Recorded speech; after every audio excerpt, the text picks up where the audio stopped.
back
Don't worry, the house always wins. Time for the fireworks! Enough playing with our food. I need nothing to win. Visible kill! I am the hunter! Wherever they run, I will find them. Woo! We got this! Stand in my way. We good. We good.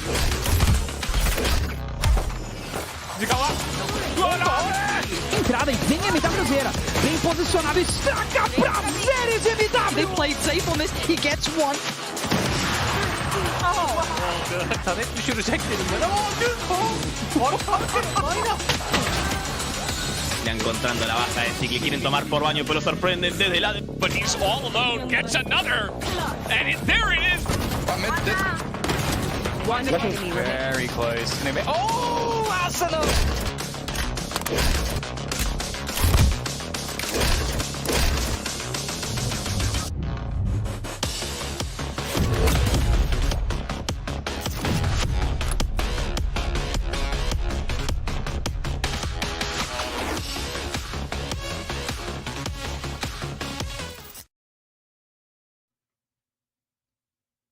Welcome on back into Valorant Challengers. Ladies and gentlemen, we have made it to quarterfinals. All of the teams that you guys are going to be watching today between both of our streams, between NSG and NSG2, are going to be the teams already moved on into the close qualifiers, and now they have a whole lot of experimentation and a whole lot of frags to show here on our screens. My name is Upbind, joined here by Sully.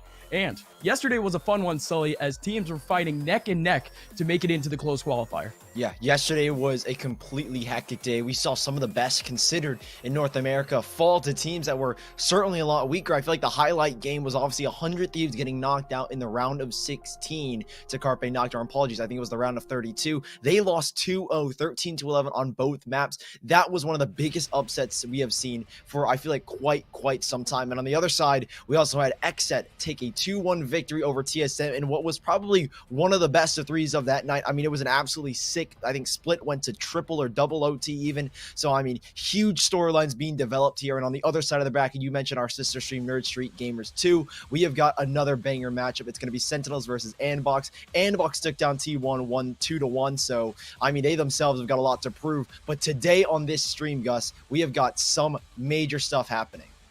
Oh, it's going to be fun, folks. We have some replays from yesterday, and we want you to check them out because yesterday, again, some of the best plays of this tournament thus far. In between what we had none other than Mina absolutely popping off. Same thing with Jonah P in the first game between Complexity and Equinox. Yeah, this game was exceptionally close. It felt like on both sides, it could have gone either way. We went to 3 maps, and it was that third map where Equinox ended up taking it. But I mean, Sharky, Jonah P, there were so many highlight and standout players. I feel like both the best of threes we had yesterday were an entire highlight reel in and of itself. And here was our sweet play of the day yesterday. Mina, 1 shot, 3 kills on the judge. I mean, I look back on yesterday, and I think, man, we have seen some great display of individual skill built by gamers. Looked amazing. Sentinels, we kind of put, I think, a bad rep on their name, but Sick stepped up massively, had an insane performance, dropped something about 60 kills in the 2 maps that they played. So Sentinels, they look strong moving into day number 3. Built by gamers, they went home, but they themselves look good as well. I mean, it was a great performance by BBG for the challenge that they actually anticipated. I mean, this is really what Sentinels is all about. They love playing in these Riot tournaments, and they love going far, especially when it comes to the bigger stage. Just 2 weeks ago, they ended up having the Winter Championships, falling up short to Luminosity, who we're going to see a little bit later from the mainstream. And that last highlight right there, that gets me every time. Sick, what a huge clutch. Ladies and gentlemen, of course, we do have our brackets set up for the day. Top 8 ready and raring to go. Each and every one of these teams have already moved on to the closed qualifiers, and now they're just starting to fight already to see who has the leg up in seeding. NRG and Gen G, they're playing first right here on the mainstream. XSET versus Immortals over on the second stream. Sentinels versus Andbox. That is a massive matchup going forward with a ton of upset potential. And of course, later on, Luminosity versus Envy. Now, of course, first of all, we're going to be talking about NRG versus Gen G, our showcase game up first here on the mainstream. And Sully, there's a lot to set up, but there's a couple of players to talk about in terms of how insane they've actually gotten in the last couple of weeks. But before we do that, Gen G going through a little bit of turmoil, but certainly rebuilding. Yeah, I mean, Gen G in the past couple of months have made a lot of roster changes, right? You remember the original lineup with Player 1 and Effie's, then they remove Effie's, add Sean. Then recently, it was kind of a question like Gen G looked pretty good from the nights before Christmas. They recently removed Player 1 and their new man, Kusta. I would say probably one of the biggest pickups. He was formerly on the CSGO lineup for Gen G, so the transition was super smooth. And I'll be honest, Gen G have looked insane. 8-0 currently in the VCT in terms of maps. They 2-0'd every single team they've played, and one player in particular that stood out in every single one of them was Sean. Statistically, he has been the best in this event. He has an average combat score of 366, an KD of 2.02, and an average damage per round of a 208. I mean, overall, Sean has been one of the most standout players for Gen G, but I feel like in this event, he really has come out into full force. Absolutely. I mean, you mentioned Kusta, of course, moving over towards Gen G. One of the, honestly, the most surprising moves in what has been the kind of the ins and outs of Counter-Strike to Valorant. Kusta really hanging on for as long as he could over towards CS with that Gen G roster. With that, of course, breaking apart, he ends up still staying with the organization. It's almost too good. Also, GMD, happy birthday. He's looking for a big spot today and a big W over NRG on his birthday. But speaking of NRG, of course, we have the lineup for you guys. Daps on the other side being the shot caller, the IGL, the brain of the roster. But that's not to say that the other guys are absolutely cracked on their own in terms of not only mental skill, but just hard fragging. Yep, Psalm, EU, Shanks, Infinite. Infinite as well, making that same transition with Daps from the CSGO world. He has been a very solid Sentinel. Daps playing the smokes, the IGL. He has been, I feel like him and Chet, specifically, the coach of Energy, have really formed and molded this team. And with recent changes, right, the addition of Shanks, he removed Psalm off that operator role. Psalm looks like an absolute demon now when he's on Raze, Reyna, Phoenix as well. I mean, Psalm looks insanely good. And Shanks, not to mention, you know him, one of the flashiest players, Mr. Fourth Quarter. order should be coming out in full force today. And don't even get me started on EU. He could arguably be one of the best Sovas in the North American region in comparison to maybe Sinatra or Hiko. I mean, the dude is an absolute beast when it comes to the server. This entire team has a whole lot of specialists, but it's really the certain players that you would usually see throughout Twitter and really Twitch really playing out on their own and just pugging all the time. I like to say that about a whole lot of teams, but it's literally NRG. Yeah. Like Som probably gets like 800 viewers. Shanks already has like 2K, 3K. These guys are almost literally playing this game all day, every day, grinding for a reason. And NRG, just a month ago, I don't think we would be talking about them in any positive light at all. Like that is just being brutally honest. 100%. This NRG team did not get any big wins under their belt. They were ranked about 30 plus on the spike. So if anything, this team just didn't have anything going for them. No decent tournament results or anything of the sort. And then all of a sudden, starting up at the complexity qualifier and then moving forward, they've absolutely exploded. They messed around with their roster a little bit, and they've glued together to make what is their farthest run thus yet in the Riot tournament. Yeah, I mean, it's not to say that we wouldn't be talking about them. It's due to the fact that they've expanded their map pool. And speaking of our map pool, let's take a quick look at the maps we've got for us today. Bind, we will be kicking it off. That's the map pick of Gen G. Haven for NRG, and Icebox being our final map. Now, this map pool, it is the best case scenario, I feel like, for both teams. Gen G have looked good on both Bind, Haven. They're yet to play Icebox, so I'd say that's kind of the only one that's up in the air. But I think that also might come back to help them just a little bit, right? There are no VODs on Gen G and Icebox, so NRG, they're kind of going into this one blind. But the same thing, NRG have been looking good recently, specifically on Haven. Bind as well, they've done recently well, going 9-1 with a 76% win rate overall, and they have played it in Bind every single game, or every single time in the VCT in the 4 best of 3s that they've played, and no team has gone above 13 rounds except for Dignitas. That's the only team they've lost to. So NRG and Gen G, it is going to be the clash in this map pool.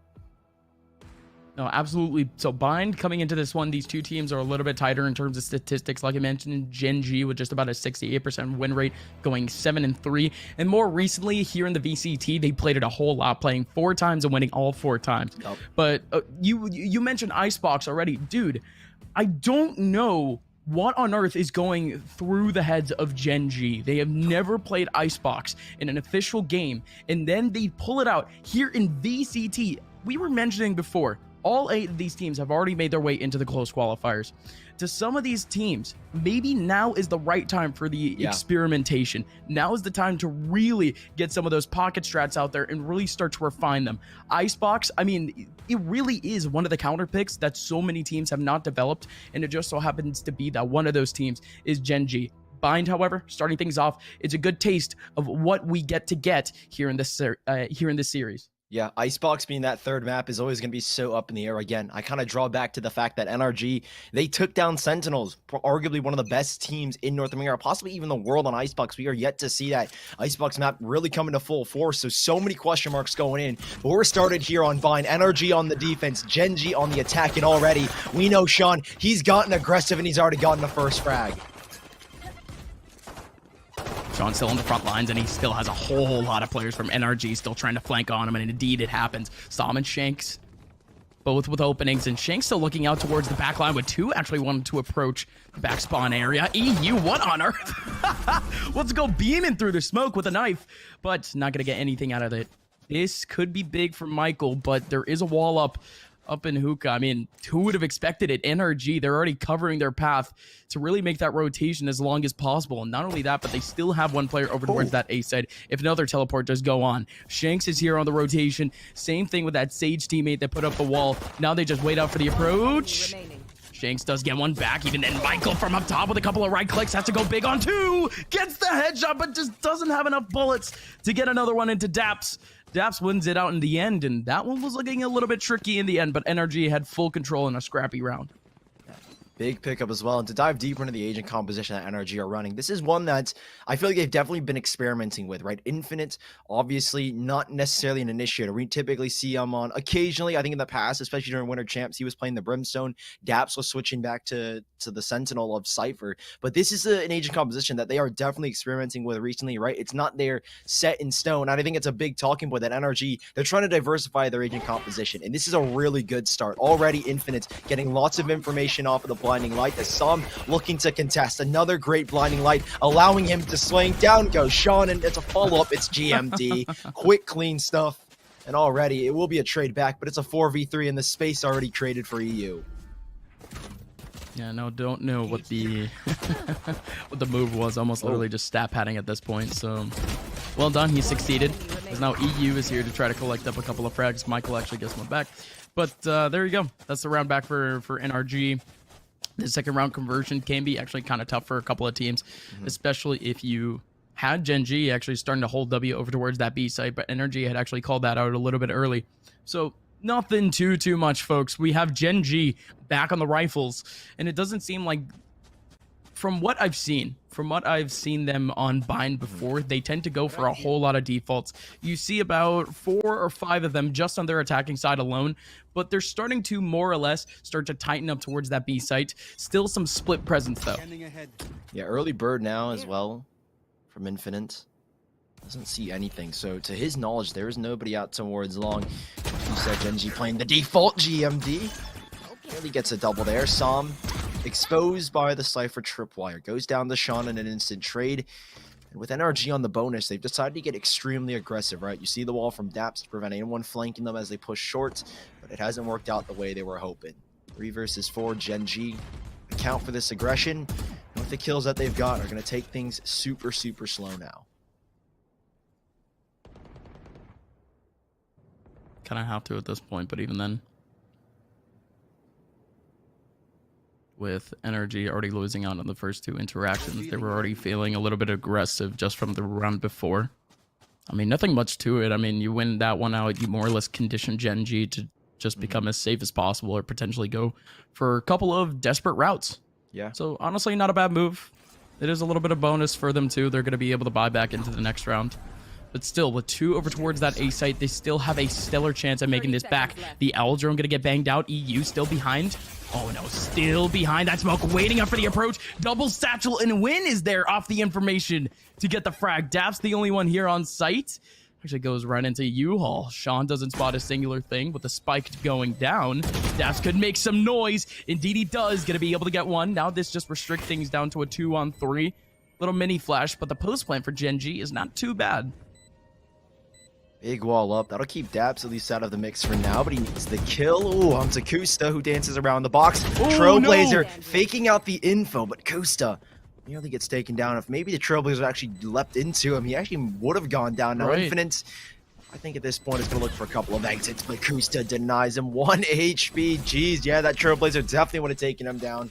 NRG can concede the first round, but again, was just a bonus, so they can buy up here.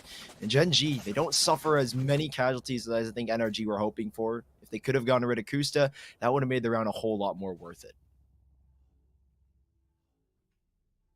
Sure could at this point.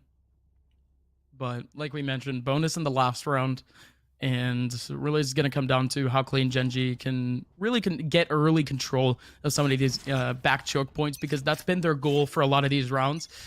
You already see a couple of players. They want to fight everywhere. Players fighting in hookah. Players fighting already a little bit deeper and long. Players fighting in bathroom and in short. I mean, NRG, they're as aggressive as you can get this early on into a round. Yeah, I mean, Shanks early on went for that ult orb with the support of the Sage Wall from Daps, and that's what he's looking for. Bladestorm now out. This round could be very dangerous. We know what Shanks can do when he's got the Bladestorm in his hand. And now that Gen G are playing Quinn on this Sage, you kind of remove that menace. Obviously, Battle Sage still really works. We've seen players like Dicey as well, I feel like, really bring the Sage up back into the meta on Bind. And Quinn, I think he's trying to adapt to that. It might catch NRG off guard, especially with the utility kit that Sage can have. But NRG, a great crossfire between Infinite and Som. These players, at least for Gen G, are taking things still extremely slow, trying to feel out the map. Like you said, NRG have been very aggressive early on. And Gen G are just hoping to catch somebody off guard, but nothing is being given to them. Full control towards Showers. And right now, the B site, at least in the minds of NRG, this is the only site that makes sense to take. And here they come, Gen G. Early on, it's again Sean to double blast back. Som to hold it down. He's got 3. And finally a trade back, but it's a little bit labored. No, it's laborious, and really it doesn't mean all too much. Kusta still left over towards the mid side. And the paranoia! Oh my! Oh, that's wonderful. With Hookah being wide open and cleared out, the paranoia just goes hard left. Kusta doesn't expect that at all. So, wow. I mean, great patience from Som. He was actually waiting for the momentum from the satchel to really get as slow as possible for him to really start off that spray. That is a hard risk, though. The wide swings from the other players coming out from long, it's almost expected that they would come out at that point. But with nobody even spotting him in that corner, it would be hard pressed for me to say that anyone else would check that corner. Well done by Som. 3K for him, but now in this round, NRG, they still have to clean things up because Gen G on the SMGs, they could still make some pretty good economic damage. Yeah, pretty solid result for NRG. I mean, like you said, Gen G are looking for economic damage, right? Pull some guns out of the hands of NRG if you're lucky, but EU taking an early fight. I thought for a second he should have had Hwyn. I think he let go of his mouse, but a little bit too early. Nice all up in the showers. NRG, they know that this hit is coming. Now, can Gen G get anything? Apparently not, because it's going to be Som hopping around. He actually doesn't discover where Hwyn is, and the showstopper goes to waste. This isn't too bad a round so far for Gen G. Get another kill, and I'd say this round was 100% worth the investments you've made. Oh, 1,000%. Still taking on the 2 frags and could potentially get more. Not only that, but of course the kills do help out with the ult orbs and whatnot. Not only that, but they got full control of it early on. So a very successful run for Gen G, all things considered. Of course, NRG, they take back the round. But now, folks, yet another big one. The rifles coming out back for both NRG and Gen G. And the most important thing now for Gen G is, are they going to really focus up their efforts over towards one spot? Because just in the last round, just with the SMGs, they were really able to hold off that aggressive early push from NRG. And not only that, but Gen G just looked a little bit more confident. Can they replicate that? Yeah, I mean, they've got 5 ults here, so there is so much to invest. Again, we've seen what Sean loves to do. Double blast back into his sight. Well, now he's got a showstopper to accommodate as well. Early aggression. They're running that bird all the way down, and they are getting so aggressive here, NRG. 3 players towards long. It's a full retake of the A site. All that Dabs has to do right now is hold down U-Haul, one of the most critical positions on this retake, but even then, he realizes the tricky predicament he's in. Tripwire to watch the flank. There's Sean's showstopper. There's a TP into heaven. Now, this is a free kill for Dabs. That's going to come massive into this retake. Sure is, but even then, Shank still coming in with Michael and multiple people over towards the short area. Hwyn in a beautiful position, but it's super off angle with Kusta actually looking over. Double from Kusta. Now both players from NRG, both isolated, but they have the angles. Kusta was already revealed a little bit early on. EU, good spot. Sean 1v2. This is where he thrives, but he needs to get this one onto Infinite to make it count, but it won't happen. NRG, I mean, it was hard fought. Gen G, what a takeover towards that A site in the first place, actually winning out the 1v1 duels, but NRG somehow still coming out alive in the end. Yeah, insane retake discipline as well. I mean, Daps is starting to instantly concede most of that control position up in heaven, so we can get a good overarching view over everything, so we can allow his players from showers, from A short, to work their way back into the site. A really well thought out retake for NRG. And this aggression, Gen G, is something that they've got to recognize, that NRG are not going to sit around and let Gen G take map control. They're going to proactively aggress. I mean, you already saw the TP from EU all the way into the spawn. I mean, that's outrageous enough as it is. Gen G, they do still have 3 ults charged up, but they don't really have the guns, I'd say, to suffice around like this. Oh, absolutely not, but they could still put up at least a little bit of a fight, especially with NRG being a little bit more isolated. But again, Gen G, they've relied on their hard swings in a sense to really get the opening frags, and NRG, they just have really the length. They have the range. Not only that, but info. Shanks looking over towards the long area already knows that there's still one there. And not only that, but look at NRG over towards bathrooms. You talk about info, and this is all that you can get. Nothing over towards short as they shut down the lurker. Som takes down Sean. Still 2 over towards long, and now Shanks, he just wants to pad his stats. Indeed, he gets one back. He dies for his efforts, but Infinite is there to finish things up. 6-1 scoreline. NRG, they've already reached at least a good halfway point for the half, but Gen G, again, they simply haven't impressed me thus far in terms of their hard takes. Yeah, nothing really has been able to happen, I'd say, for Gen G. I wouldn't say that's because we're not impressed by the hard takes. They just haven't been able to get any hard takes. I mean, NRG have been pressing so many areas of the map where Gen G aren't putting a focus. And I think it's mainly because NRG know that they can take these 1v1 aim duels. When you want to push those extremities, when you want to take the early fights and you know you can win them, Gen G, you can't really afford to split players up and run a default. It's super risky because the odds are that NRG, so far in this matchup, are the better aimers, and they will take those 1v1 duels and they will win those 1v1 duels. So Gen G, it's a risk they need to take, but it's one that is a super difficult one to come to. Oh, certainly so. I mean, I may have been speaking a little bit too extreme in a sense, but actually Gen G, they've had the right ideas in a sense. But yeah, no, NRG, they've just been playing the right counter in a sense here on Bind. Don't really know what it is about it. Gen G still playing a little bit more disciplined, but with how isolated they're playing and NRG really just looking out for those early frags, it really does just come down to the 1v1s at the end of things. Of course, Gen G, they can regroup with like 3 players, 2 players, make their way on site. Then, of course, it's just restricted and then the take just falls apart. But early on, Gen G, most of the rounds that they're losing is just to the entries. Yeah, NRG again being very good at those early fights. Now, Gen G, they did take a tack pause to at least sort out what they want to do. It does look like this time around they are going to try and play those 1v1s, play the game of NRG, but it is always a dangerous game. Early slow warp to prevent anyone to swing on outs. Infinite does invest a blinding light to no avail, no info. And with Gen G finally putting a little bit of utility into these extremities, they can force NRG, at least keep them from getting really that aggressive. But it does look like already a retake towards this B side, with Infinite playing in the back lines of defenders spawn. And without a Sentinel, the retake, I feel like, does get harder for NRG. I mean, in most instances where they do attempt a retake, it's because they have players already on a fast flank. But again, Gen G adapt.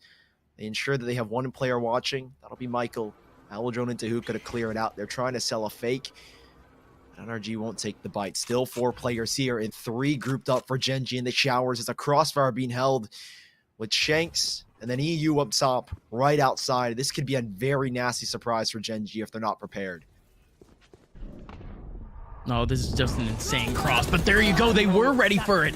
That paranoia barely connects, but even then, Shank and Som holding down the line. Kusta with one back, and still Som in a very tricky position, but has Daps here on the crossfire, ready with him and ready to go. 17 HP, but still a revival up for Win and GMD. He goes to Satchel, and Som able to get himself 2. Easy peasy stuff. Michael now in a 1v2, gonna get hard shocked by Daps and NRG with a 7-1 scoreline. Like you mentioned, Sully, Gen G, they weren't ready for the smoke.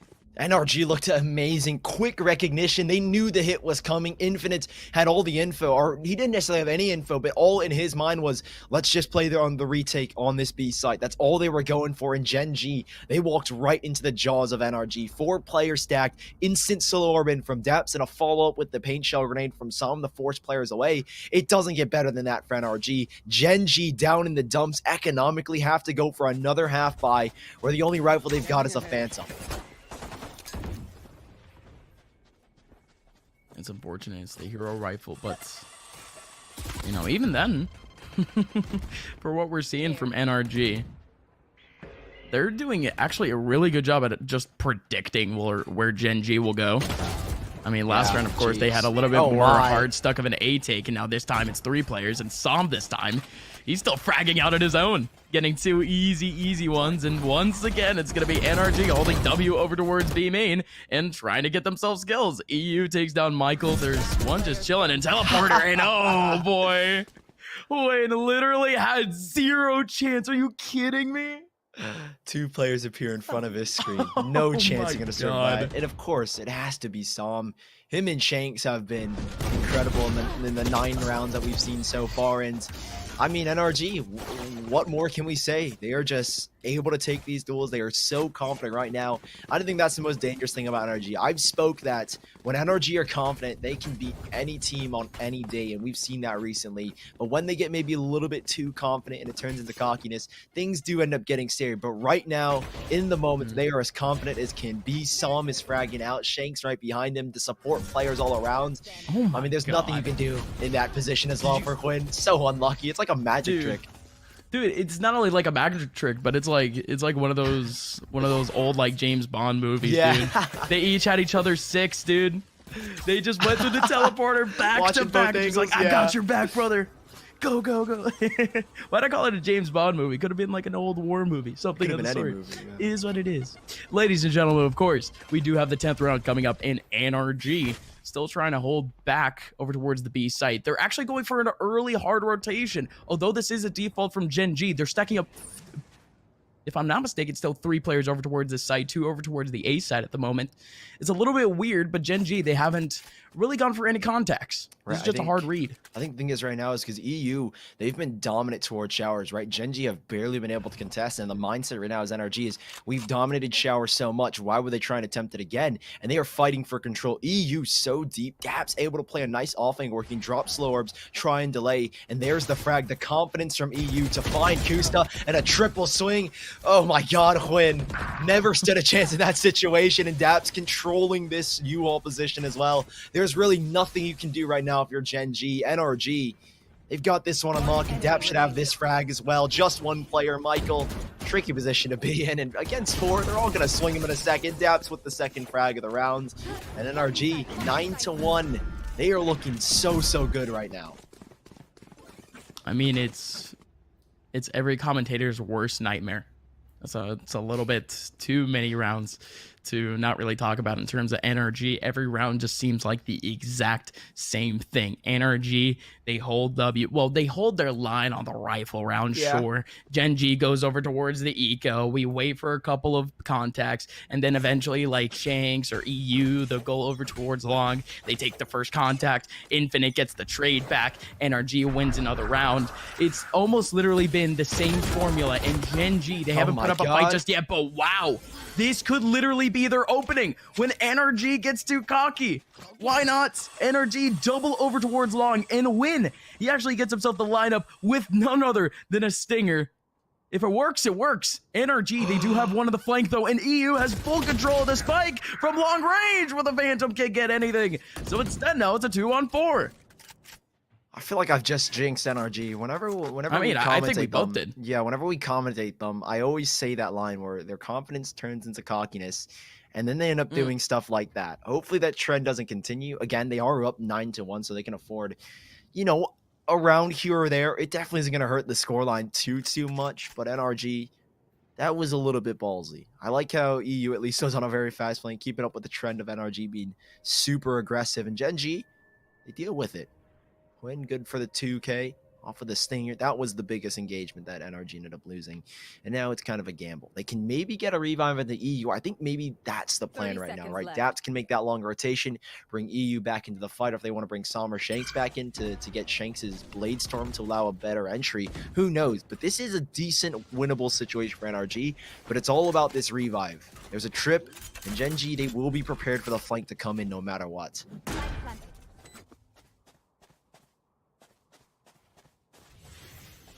Yeah, it doesn't seem like, again, they're not at least ready to go yet. They're still setting up, and that's how they set up. They get the revival, and Daps nails down GMD with a wide swing. Happy birthday, GMD.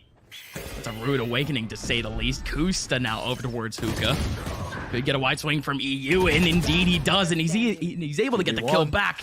But it's really going to come down to one as both Daps and his teammate both get frags, but even then, Sean, he only has a stinger, and he's putting in the work. Infinite, he tried his best, but now 85 HP left on Sean. The satchel better go off, and not only that, but the spike has been gone down for a while. Daps has to run away, and just like that, Gen G, they went around by Sean just holding down the line. It's again so scary for Gen G though. Huge congrats that they pick up a round where they hardly had any guns to work with. Huge frags from Quinn and a great hold down from Sean. We praise him to be the best in this tournament so far statistically, but it hasn't been like that in this game. NRG have shut him down left and right, and I think that could be the round to get him going finally. He picks up 2 frags there to double him to 4-11, but he still needs a bigger performance. Last round of this half, and Gen G, they need this third round. Minimize the damage, but already NRG looking to get aggressive early on. Shanks on the op. What can he get from this one? Oh boy, of course he's gonna get something. Out from around the corner, takes down Sean, still win actually.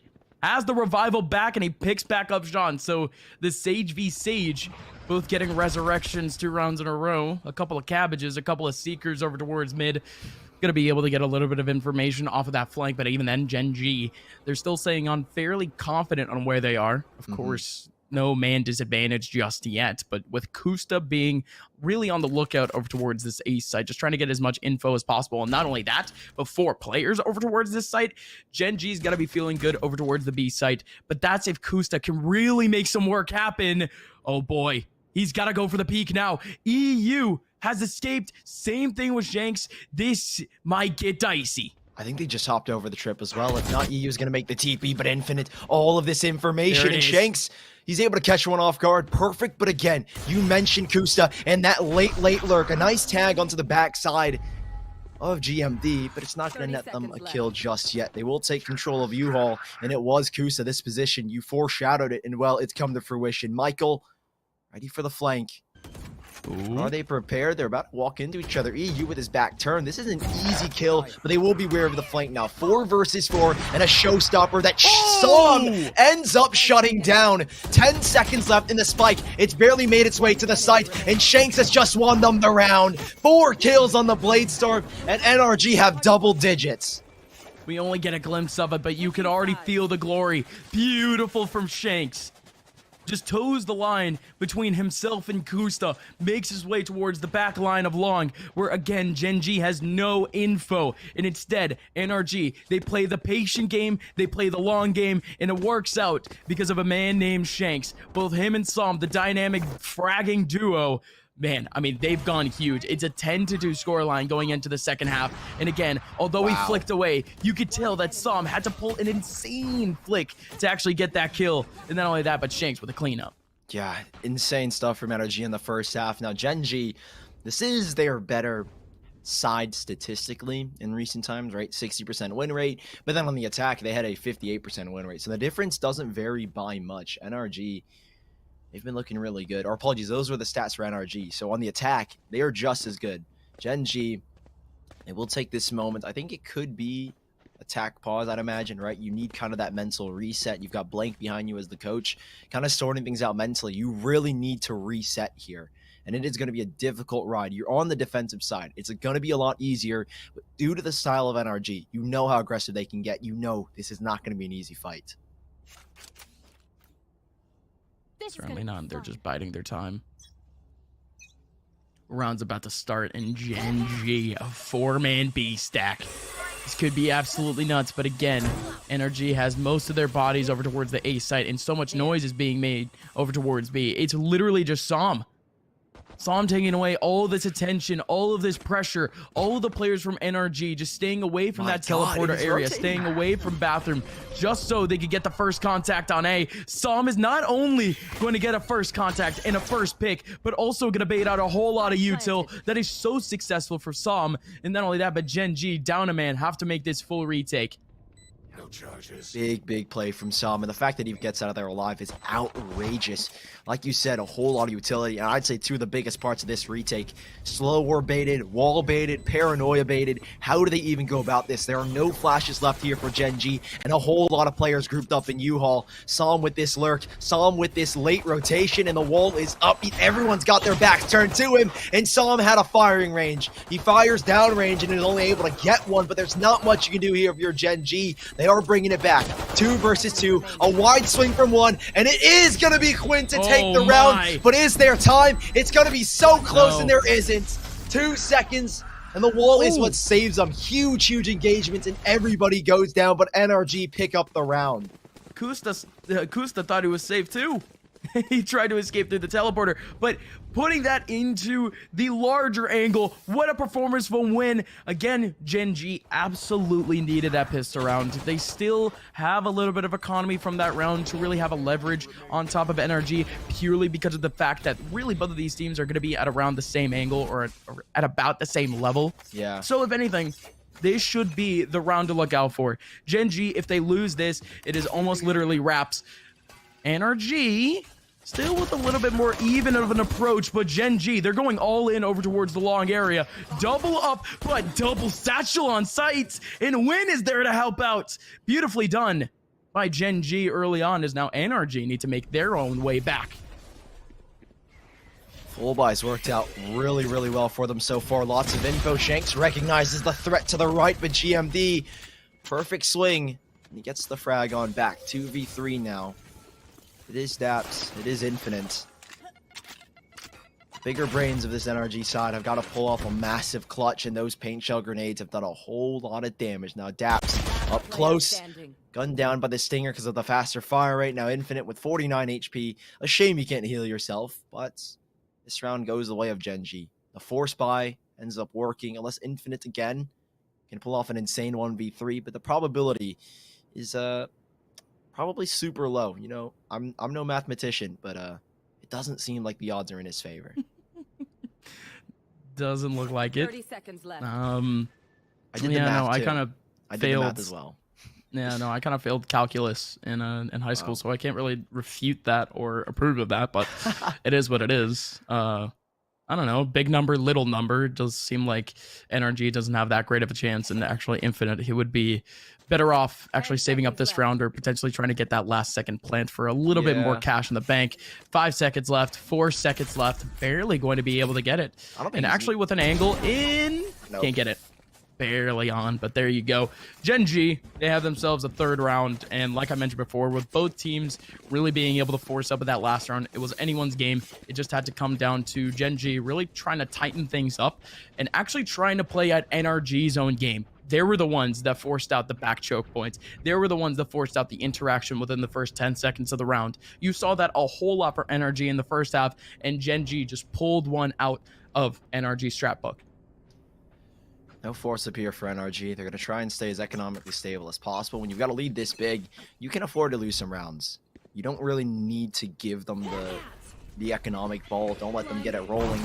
But it's still the same NRG. Fast and aggressive. Straight on in. Some with a double shorty and a blast pack to entry. Kusta now has to pivot around the Cypher cages, and he alone has stopped NRG in their tracks. Those Cypher cages go up. And NRG's speed goes down. Great bird going out, but Sean with a big paint shell grenade is going to clean up 2 frags. EU now in a 1v3. Again, economic damage is the name of the game. How many exits can he get from this one? Okay, might get something, but double swing goes in. Gen G fun round number 4. And NRG, they did what they could. Yeah, some of these rounds are getting super awkward.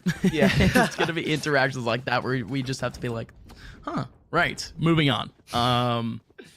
With Gen G now, still holding on to a buy. You mentioned that it was realistically one player holding on the back line for the NRG side. I guess so, right? Gen G, they still had a little bit more control. It was Kusta, actually, never mind. But at least now going forward, NRG, they're still going to be maintaining still that scattered early start.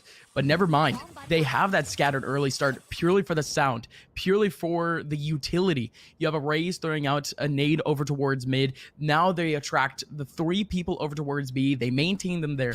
1 way over towards short 2. And not only that, but they want to maintain it. They're going to keep it going. But a dash in, Shanks still in the front lines trying to find out Kusta. Beautiful nade from Psalm 2, taking down his opponent on top of U-Haul. Still, Kusto around the corner with the SMG. Can't get anything. NRG now in a man advantage. But Sean, man, who's been hard fragging as far, still with a massive opportunity to bring his team back into 3-on-3. It is so difficult, Gen G. They couldn't lock down U-Haul.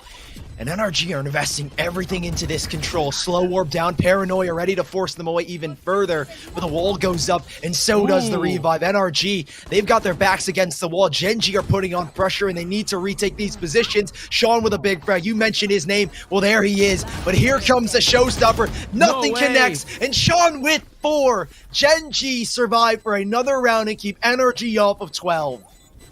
It's literally just Sean 4K off the retake. I mean, come on, right? It's gotta be yet another one of those MVP making performances. There's a reason why he has one of the best stat lines in the entire tournament. And Sean, I mean, really his entire team hasn't been able to win out any of these rounds solo, but now he's been hard impact fragging. Not in terms statistically though. brilliant throughout this entire game. It's just been the NRG show. Of course, Sam and Shanks both at 20+, and it's all been too easy for him. High ADR too. But now going forward, Gen G, they're picking up momentum. They're picking up steam. I don't know if we've seen this steep of a comeback in Tier 1 play, but yeah, I'm feeling it. I'm feeling it. Well, you know, every comeback story starts with some insane play to get them back into the game, right? This is exactly what Gen G needed. A 4K off of Sean. A weird execution because it kind of leaves Daps alone because he's kind of just chilling behind the wall like, what do I do? I have to break this now. Gen G, the op from Quinn to lock it down. The Sage operator still tried and true from the beta days. Shanks looking for early control. The Trailblazer to lead him on in. It's like following your spirit animal, but Shanks might be led to his death. 4 players here and a 5v4 retake. Oh, this is actually a massive chance for NRG. Double elbow, and Sean, he's not going to be able to get anything off of it, but instead the Vandal is out. Evades Shanks, and the Knives going to be able to get a second still 2 over towards elbow. Massive swing from Sean, and this is yet another one for him to pad his stats. Still another one for him, and he gets the 4th. Why not Sean? I was saying earlier, this guy doesn't exactly have the stats to back up what has been a crazy half for him, but he gets 4 more. He's stat padding, and Sean is going nuts. Dude, this is what you need. Sean finally coming alive. We hyped him up. The best in this event so far, statistically #1. And boy, he is proving it here. When his team needs him most, he comes up huge. 8 kills between 2 rounds. The dude is having a game and a half right now, at least in this second half. Quinn, great shot, great delay as well. I mean, it's a team effort for Gen G on the retake, and Sean is just there to pick up the kills. 51 HP to find the final 2. Gen G, you said we haven't seen too many comebacks in this level of play. Well, I think this is one in the making right now. There. Revealing area. Again, an absolute banger thus far from Gen G, but there's still so much work to pull off. I can't exactly call it possible just yet. Still 5 rounds separating these 2 teams, but I mean, as I say that, Gen G, they've already pulled off that equivalent, and not only that, but this half has been relatively easy for them. Yeah. NRG, they're finding themselves in almost a pit in a sense, almost the same that Gen G were going into as actually they try to switch up their approach almost every round, and it just doesn't work out in their favor. And this time, NRG actually, they have this site for free. Kusta, Michael, both getting frags. Still some up front with a trade back. GMD just hiding in cubby, no check at all. And just like that, GMD on his lonesome. 7-11. Again, off that take, Gen G, not exactly scattered, but they were all just very desperate for those entry frags. Gen G, they didn't give those at all. They were just waiting up in the back lines, waiting for NRG to approach, almost going in more of a retake scenario, but still having decent control sight. It's been a rough one for NRG. At one point, this game looked done and dusted. The second round conversion for Gen G, and it's been 4 in a row after. 5 in total in this second half. And they've brought it all the way back. Still a lot more work to do, but it is a really good start. EU with an early smoke. I didn't deny info on the A site, but Gen G, they've invested 3 players over towards this B side. A revive available for NRG, but pressure out towards long. Sean is here, and you know this is going to be a dangerous fight. Smoke in their face, preventing them from seeing their opponents through it. In NRG, this is unorthodox, I would say, at least from our perspective. We know them to be so fast. They are slowed down, they are tempered, and they are creeping on through. Slow warp, and they've trapped Michael, but can they get anything? No! They struggle to find it. Shanks goes down, and Sean is here to save the day. He's pulled out the showstopper and is looking for more. He's got the frag right after himself. He goes down, and it's up to Infinite to win a 1v2 clutch. Still 61 HP. The man could pull it off, I would like to think, but ooh, the tightest of angles with a Vandal of all things. So true. Very confident with it. That's that intuition of Infinite. Only just a confidence, really. Yeah. You can even nail a headshot in that tight of an angle, but in we go. Ooh. Players are starting to swing more and more out of B main, and Infinite actually backs out to be long. Yeah, no, there you go. There's not only going to be a wall, slow orb, most likely a cage too. Infinite just has no chance of making his way through. But the defuse still hasn't gone down yet. They're still taking it. and just really trying to bait out Infinite. Infinite was literally stuck between a rock and a hard place, stuck between the rock and the wall. And not only that, but Gen G, they find themselves more or less an easy one at the end of things. But a good early performance, again, as NRG, they just can't get anything going for themselves. Yeah, this has been a really rough half, and Gen G, it feels like these two teams have been very momentum-based, and, well, it seems that Gen G, they've got all the momentum on their side. NRG, not much you can really say about them. It feels like they've been struggling to find their feet, and on the attacking side, we've seen the statistics, 58% win rate and 60 on the defense. Not too much of a huge gap, 2% difference. But Gen G right now are proving they are the better team on the defense. They've got, again, that mental strife. That single break right at the end of the half really, I feel like, got them back into it. And that second round force buy is the reason why we're still even talking about this game right now. Shadows traveling. I mean, you're absolutely right. I should be really trying to get more coffee at this point, but yeah, it is what it is, though, ladies and gentlemen. You do have a deep teleport coming in, but GMD still in the back line over towards Cubby, going to be able to get one. Now it's down to a 3-on-3 as Kusta's actually opening this one up. Still one over towards the back line. Good reaction. And Gen G now still has more control, still has the man advantage, but Kusta's ready. NRG, they still have Som ready and raring to go. Infinite getting revived. This turn from a man disadvantage to a man advantage from NRG in an instant. But win with the operator, anything is possible. Gaps are up, waiting for players to rotate on out. Not only that, but a slow herb to cut off the rotation back. So now both of these players just stuck on the front lines. And Michael finds a gap in the wall, finds a headshot, but Som, what on earth? What can he even pull off with this showstopper? It's just mal-timed. He can't get anything from it. He has to depend on the Phantom, depending on the players going in, and the wall going in. Very impromptu from Win, but Som takes him down. Now looking for a fourth to shut this all down. Spike is right in front of him. Som is the one with all the control in the world. Angles the wide swing, and Som shuts it down. Michael, he tried to pull the underhanded tactic, but couldn't get anything of the sort. Instead now, NRG, they find themselves a 12th from the clutch of Som. Masterfully done from Som, the showstopper to force players away to try and bring out those 1v1s. And I mean, Quinn gifted him a 1v1. Som, great awareness to re-swing back into the APC, and this was the kill that decided the round. They should have gone for a double peek, I feel like. If Michael was on that wall, Som would have had much more of a difficult time, but you give him the 1v1s, and Som, the clutch king in this game, pulls off another.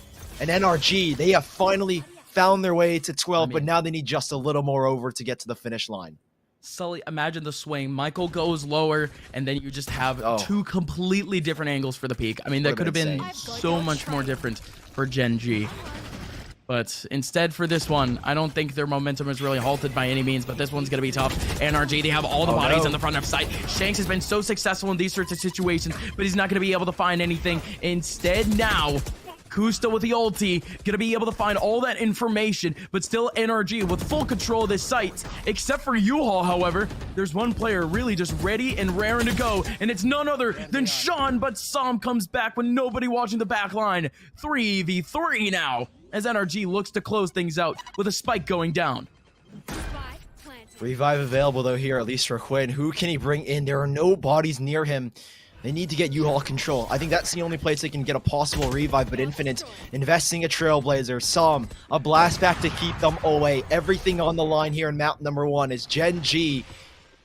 They are trying to retake U-Haul, but they're getting nothing. They're shut down by Som and Infinite. 2 frags between the both of them. And GMD, it's his birthday, and he needs a present. He needs a clutch, and he's got one, but the second avails him.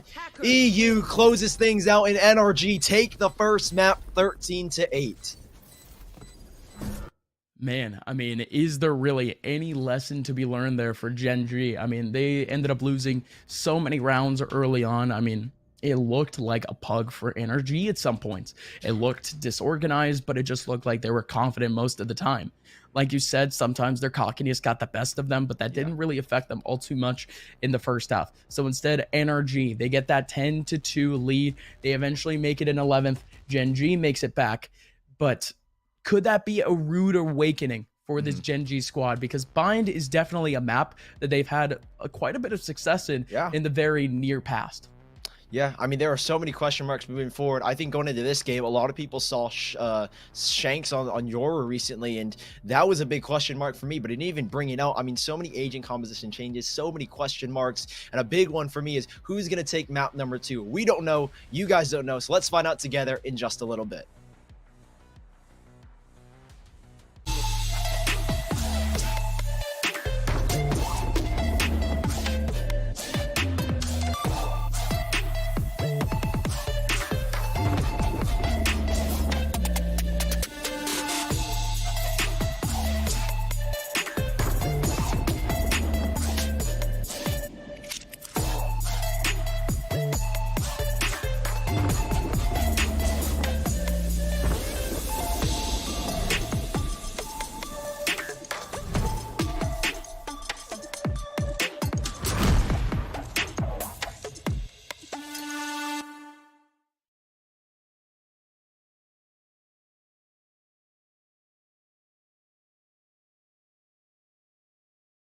What sound experience would you like today? I'll have the fantasy pack. Good choice. And could you make it a Cloud 2 wireless? On his way, sir.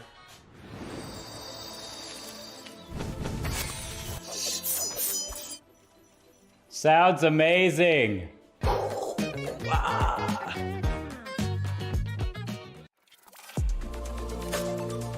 I feel like I need to defend my scene's honor here, because this is just turning into a bit of a dog battle. Like in groups always look. I'm cutting you off here. I'm cutting you off. Cutting you off. He said G2's winning it. He said G2's winning it. Need to wait till the next EU tournament, which could be in about 10 years now. Take it with like a grain of salt. No, but that's that no being fun. said, Take it super literally. Spike defused.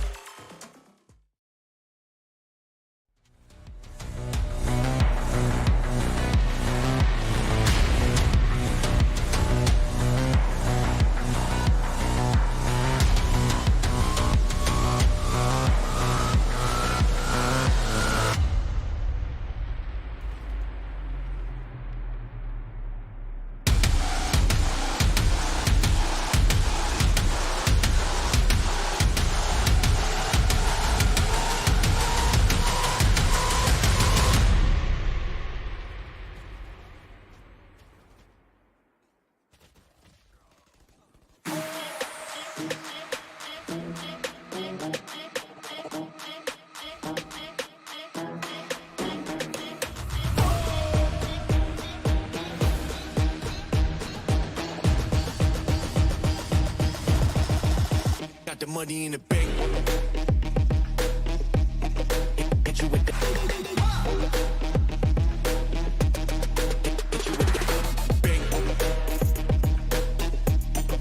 Hit you with the 808. Hit you with the 808.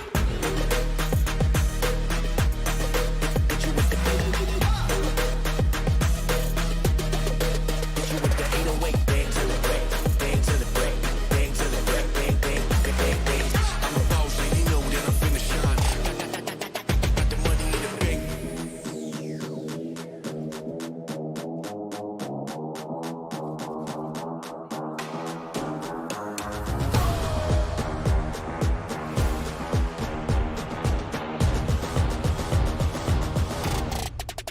Got the money in the bank.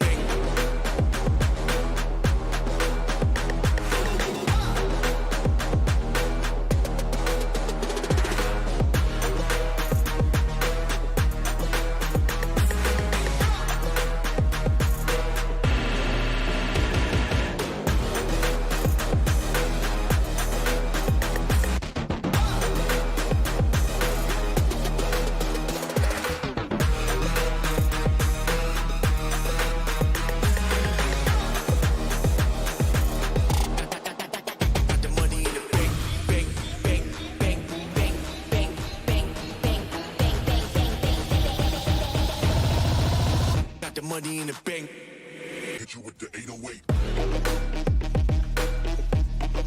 Hit you with the bank.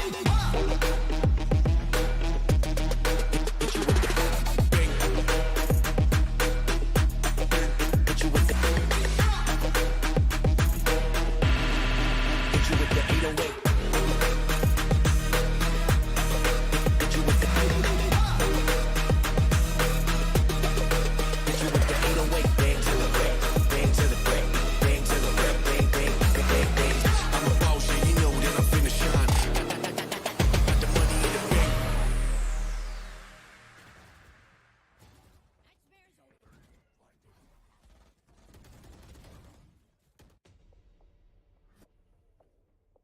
Welcome on back in, folks. It is Valorant Challengers #1, and you guys are watching the mainstream. It is NSG, it is Valorant, and wherever you guys are in the world, I hope you guys are enjoying the show. My name is Upmine, joined here by Sully, and we're about to get started in map number 2 between Gen G and NRG.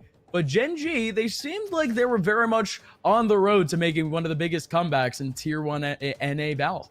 Yeah, it felt like they finally came alive. I mean, we spoke very highly of Sean in the pregame statistically. Again, let me remind you, one of the best in this event, if not the best. 366 average combat Absolutely score, the best. a 200 ADR, and a 2.08 KD. Now, that was not the Sean we expected to see in that first map. He did not look like himself at all. I mean, he was going out crazy, sure, but it didn't seem like Sean really clicked until that second half. It took him a minute to wake up. It took him about 13 rounds to wake up. But when he woke up, Gen G looked deadly. All it took, though, for NRG was 2 rounds, and I think that was just enough, or just the right amount for NRG to close it out, and just enough to make it hard for Gen G to make that comeback. It almost seemed like in half #1, Sean was the one making all the space in the world for this team, but none of it was really clicking. On the defensive side, he woke up and he absolutely started fragging for the squad. You guys saw his 4K earlier. I mean, God, one of the best highlights of the day thus far already. But even then, NRG still ended up pulling off what was a little bit of a miracle at the end of things, especially with Psalm in the 1v3. And gosh, this situation could be played a whole lot better. Michael still going for the wide swing a little bit later on, and from then on, it was just an easy 13th. But still, we're going to swipe that one aside because Gen G, honestly, they got their mental back in place. NRG, instead of getting all that cockiness that we mentioned before, that confidence, they were still brought back down to earth. They realized that Gen G is still a team that can still tack on a couple of rounds for them. Maybe if it seemed like NRG was still pugging a couple of rounds, Gen G was still there to counteract them strategically. But now here on Haven, everything needs to be on point because now NRG, this is their map pick. It's the map that they're comfortable on. Yeah, this is one of the best maps for NRG in the VCT alone. They've played it 3 times, and in those 3 times, the combined rounds that were won against them, or the rounds that they lost in total, only stack up to 7. Get that through your head. 3 games, and they let through only 7 rounds. So statistically, and looking at this one, NRG looks so good on Haven, and even in recent times, they as well looked really good. They lost to Sentinels 11-13 in that massive 3-1 ended up taking them down. So this is a very strong map for them, and I can't wait to see what they bring. But on the flip side, Gen G, another really good strong map. We spoke about how good this map pool was for both sides. Gen G 4-0 on Bind in the VCT. Well, they are 4-0 here as well on Haven. Another super strong map, but they didn't have maybe the stats to boast, right? They've won every single game, but some of them have been close. A 16-14 win over the Knights, I think, in the round of 32. So Gen G, it's a strong map, but it isn't necessarily their strongest. And NRG, they definitely have a slight leverage over them, given it how fast they play and how aggressive they want to get. I'm excited for this game because both teams are looking explosive right now. NRG, they're going to have a fun time here on Haven, I would like to say, but they're really going to have to pick up a little bit of steam over towards the defender side, because really what I'm mentioning in terms of having fun is that attacking side.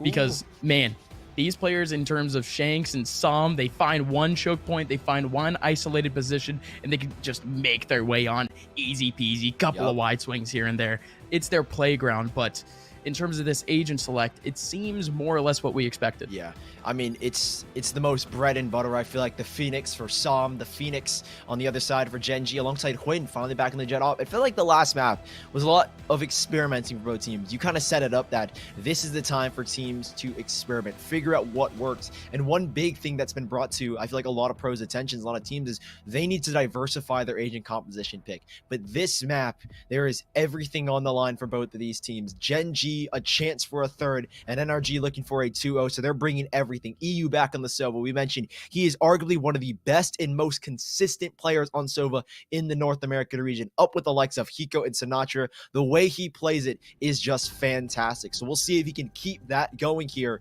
for the side of NRG. I feel like this is the map where he truly made his name be known to everybody about how dang good he is on Sova, so I am pumped to see him back on it. Oh, this is Sova's playground in a sense.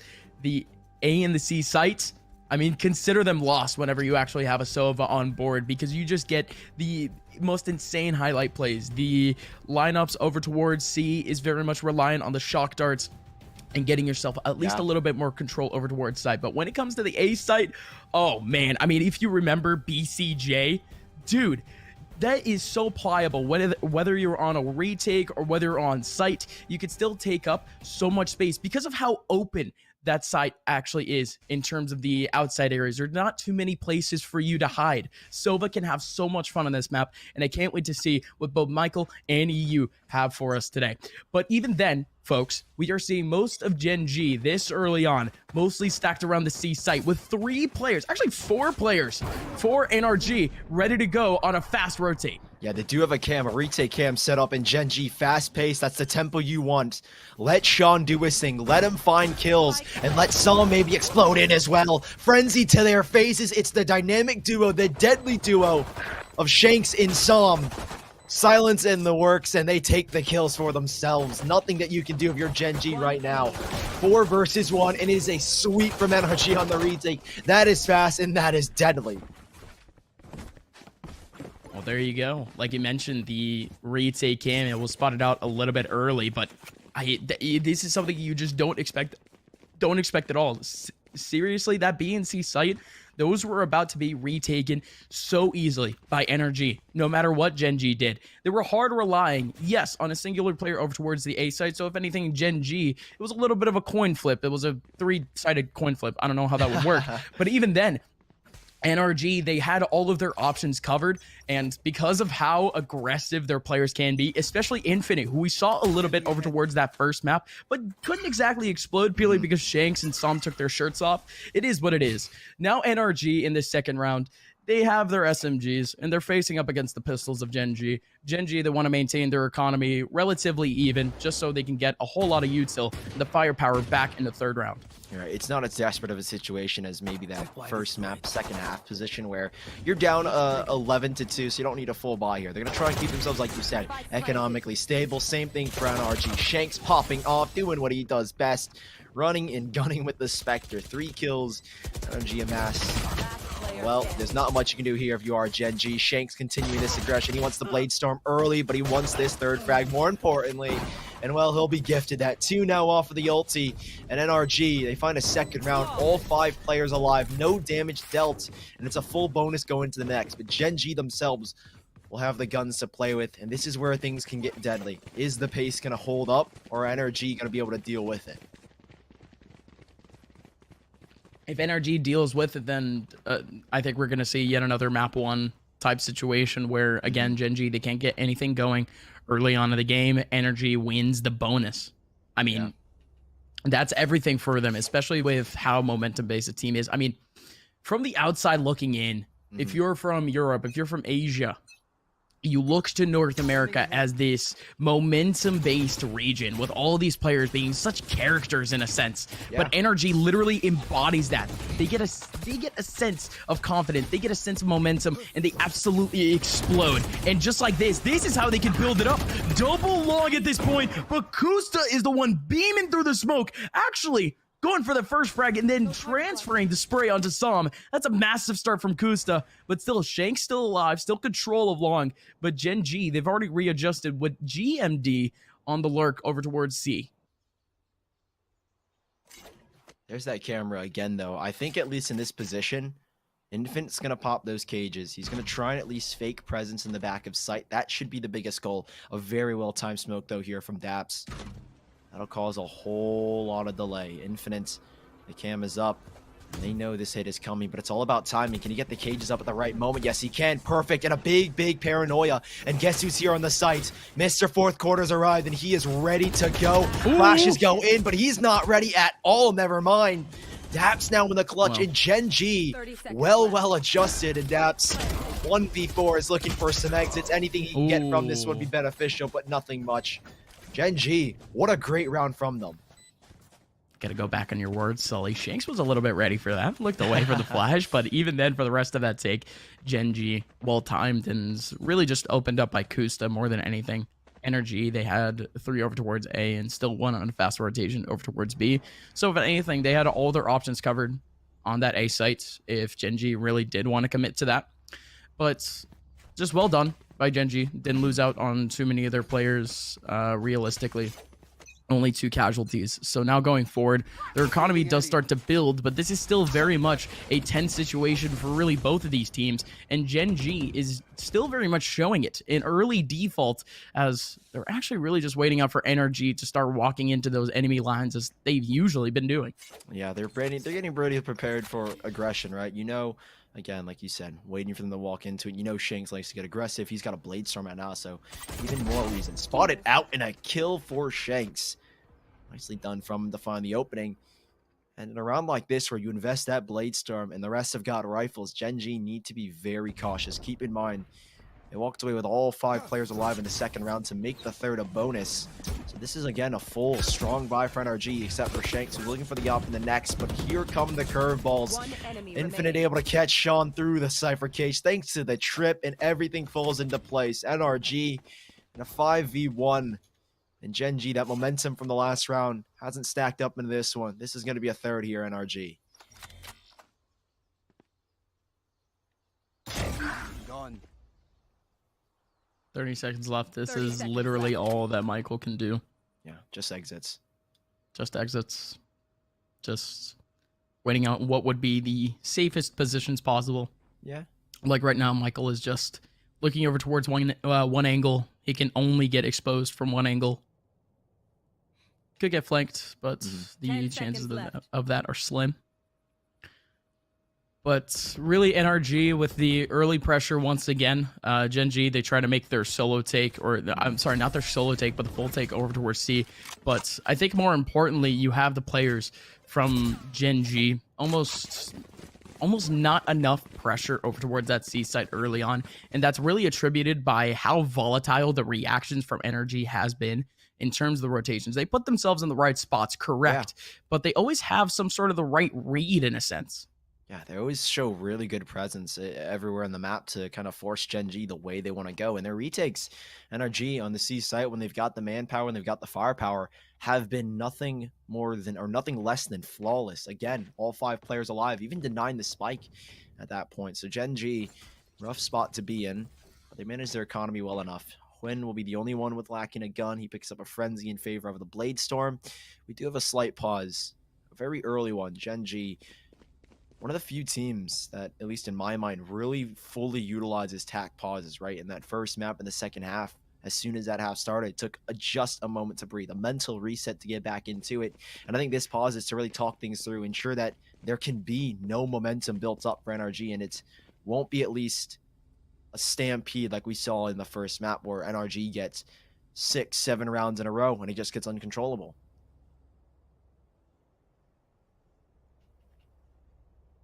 And that's really the disaster scenario in a sense. Sean, he's been a whole lot more volatile in the early rounds. Get out of my way. Again, like we mentioned in the pregame, Sean, statistically the best player in this tournament thus far with a 1.84 rating.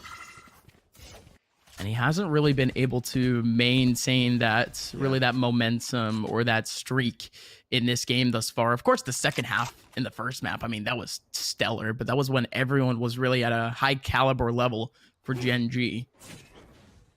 But nobody can really get an opening for this squad. Win, however, low economy. So he decides to go full armor, full util, and he pulls out the knives. And he's actually the solo player over towards mid. He's the lurker in this round with the knives.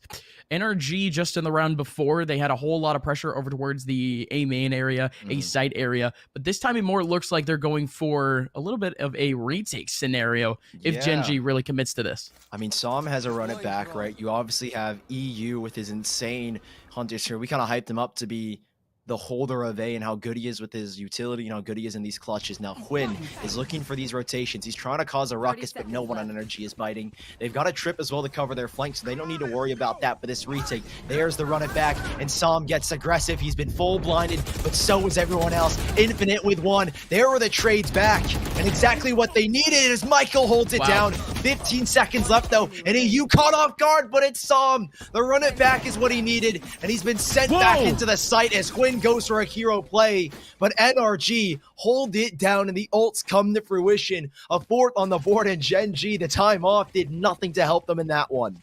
I mean, the ults go big. EU with a lot of early pressure with that Hunter's Fury. And, I mean, he still ends up getting a frag for his troubles. And not only that, but Gen G, they had full control of sight. Som, he had made his way on a little bit earlier without really any noise. So Gen G, right when they started to get a little bit comfortable off the main advantage, Som is the one that pulls out the double kill. It's the bang bang combo that, again, Gen G, they've been dreading about this NRG squad. It's that constant pressure that they keep showing up in these rounds. And just like that, Gen G, they're stuck back down to an eco round. Early info for EU out towards A. There's no longer a retake setup. They just have the trips in case he needed to fall back, but now I guess it's a retake setup. However, C site heavily contested. Shanks in the back. He has 3 smokes to play with and a whole lot of frag potential. Sees the arm sticking out, and that's all he needs for 2, and that's all he needs for 3. Shanks has lit up the server, lit up the kill feed with blue, and NRG have taken a 5th. Well, there you go, Shanks. A little bit of stat padding too, but he makes it look flashy. 9 kills for him thus far in this game. Now Gen G, I mean, they just have to brush it off. I mean, in their angle, in a sense, imagine them from their viewpoint. It was just literally Shanks with a couple of lineups and some easy frags. That's easy to pass by mentally, in a sense. But again, if Gen G, they start to go back in the rounds, they start going back in the timeline, it's almost deja vu. They're like, man, is it really happening again? Is NRG really exposing us this early in the game? It simply can't happen, folks. Gen G wants to stop it, and this is their big opportunity, but that is a good, well-instilled smoke down over towards the mid area by NRG, still to get a little bit of early pressure on, but the run it back is online, and Sean is looking for some space, but EU is there to shut it down already. But with that space being made, Gen G, they have control of sight. Still a whole lot of util being used. Good trade back by Kusta, as it just so happens to be that he's in the right position. Now GMD with 1. Som with a wine swing gets another. How is Som even in that position? There goes the ulti back for the Cypher. So much information being made as the network is online. Now NRG with control of sight. Win looking out for a couple of players to swing their way through, but he's fully flashed. Som with the space. EU with another one. And now it's just going to have to be EU. One more kill for at least to take this one out. And Sean has the angle. There you go. Sean was the instigator at the beginning of the round. And Sean, he closes the book on the round as Gen G, they're the ones with the constant pressure this time, fighting all the 1v1s. And NRG, they get choked out on the B site, but it was anyone's game at the end of things. Yeah, it felt like it. Gen G, Shanks in particular, finding a kill onto Michael, who had the Hunter's Fury. You saw him trying to play around it, sitting in the back of window, and it changes the game plan on that retake for Gen G. They were going to pivot around the Hunter's Fury, but with Shanks getting that frag, it really did become anyone's game. Now, NRG in this one, no up for Shanks. He sits on the back side of C. And Gen G, again, constant pressure. You mentioned they were the ones taking the duels. They will be stopped here for now to allow at least Som to get the ulti online. The run it back available for an A-site retake. And they have a cam prepared as well by Infinite. 2 trips up. Cage is ready to keep them from pressing into the back. Gen G, are they aware of this? NRG have planned accordingly. And again, that run it back, you saw how crucial it was in the round that NRG did retake the A site flawlessly. Well, they're going to need it here again, as Gen G have now reached the site. They've reached the climax. Cage is not up. They'll be using that for the retake as well. And with the spike going down, there's that run it back, and here they go. Som just tries to make his way on through, but that's good for some space. Still not a whole lot of damage, and Gen G, this is really their biggest challenge thus far in terms of a hard retake from NRG. It's a 5-on-5, and then they go. It's Som with the first 2 frags. Shanks is here to help out. So Michael on the back lines over towards Shorts. Still has one back. Infinite essentially beaming through the smoke. He gets the kill back. Now 2v2. GMD with a good one. Michael with a flick, and now Michael is the one dictating the pressure. But now Daps, he's sticking. He's still going. He's sticking. No, Michael, you gotta be kidding me. It's the most anticlimactic finish that you can get. Michael is still very much sharp on the aim, but he gives up on the battle at the end of things, anticipating that the stick wouldn't come in. But, Sully, you already know what the saying is. Pros don't fake, and Daps is as professional as you can get. In the world he's from, it's 100% true. Oh my gosh, Michael. so unlucky. And you see the economic implications it has for this round. Little to no credits to buy up in a full force. They've got to go on an eco here. Pistols and a single phantom for Michael. He's the one that saved it from the last, and he's going to do anything he can, but an early Hunter's Fury. This could be a lot of damage, and it tags onto one. Info for them, but Shanks does arrive. He's got one trade back in Huynh on 30 HP. Such a difficult position to pivot around, but he's done enough to get two. And Huynh with a flank, but EU was right on him. 2v1. The birthday boy needs another gift, and this one is not going to come to him on time. 7-2, NRG. They do lose quite a few players, and Gen G, that pace definitely caught NRG a little off guard. No, absolutely. Gen G actually had a stellar opportunity with most of their players really going towards those back lines and just fighting those rotations from NRG head on. That's really what Gen G was missing from these C takes, is having pressure in the back lines. But even then, NRG still win it out. Yep. But that's good for the mentality of Gen G. Like you mentioned before, Gen G still getting at least a little bit back onto NRG, and still with a couple of rounds left in the half, could get some economic damage going to maybe lead this into an eco in a couple of rounds. Gen G needs to win some rounds though. Yeah, 100%. I mean, last 2.5, try and get it, or last 3, try and get it to 5 here if possible. The cage nullified because Sam has decided, I'm going to get really aggressive. Now, he should be anticipating an Owl Drone. I think that's why Shanks has changed his position up to take out the Owl Drone without exposing Sam. The Owl Drone goes out mid, so this is a free position for Sam. The only thing that could clear him out is a camera now. Even then, that's not going to give them a lot of info. Daps with the TP.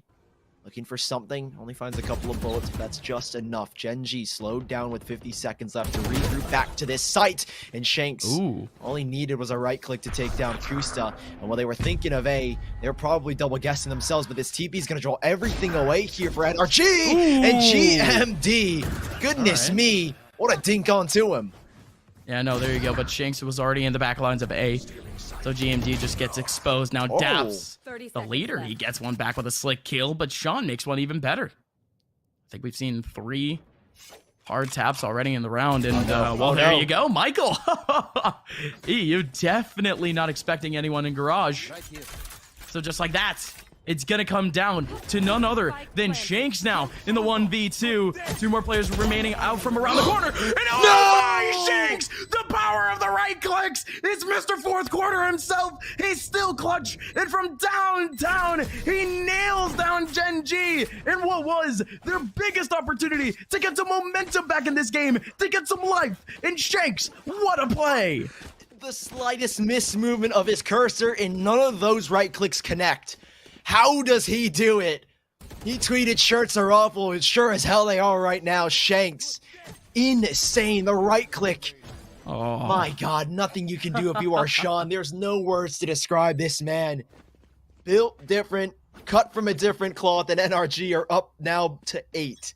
6 rounds separate them, and Gen G, that should have been theirs by all means. No, it should have. Absolutely it should have, but again, it's just Shanks doing his thing. Well, here we go again, folks. I don't know how many times I need to say this, but Gen G, somehow they still have a chance. I don't know what the mental barrier could possibly be for this team, but it almost seems like at least one player from NRG always has something in their backpack, something under their belt to win out some of these rounds. And, well, for now, Gen G, they're a little bit more scattered, and they actually want to take early garage control for really one of the first times that NRG is actually contesting it. It actually works. Sean gets the first frag back, but EU back in the sniper's area of garage. Snags back the frag, but Infinite. He needs that cage up, and that's beautiful. He's not going to get spotted. He's still around the left corner. GMD is still here, and Gen G, they're still not going to really expend too much of that utility and trying to hold out. But again, that's such a decent spot in a sense, but it's a one and done, Sully. Yeah. Very tricky to play around. 30 seconds. If there's anyone that's going to turn into more than just one, there's that Hunter's Fury. I was going to mention, I thought they were going to say it for the retake. Infinite trigger discipline. But unfortunately, GMD checks his corners. 4 versus 2 now. NRG, a difficult retake. There's a cam early in spawn that'll give them all the information in the world.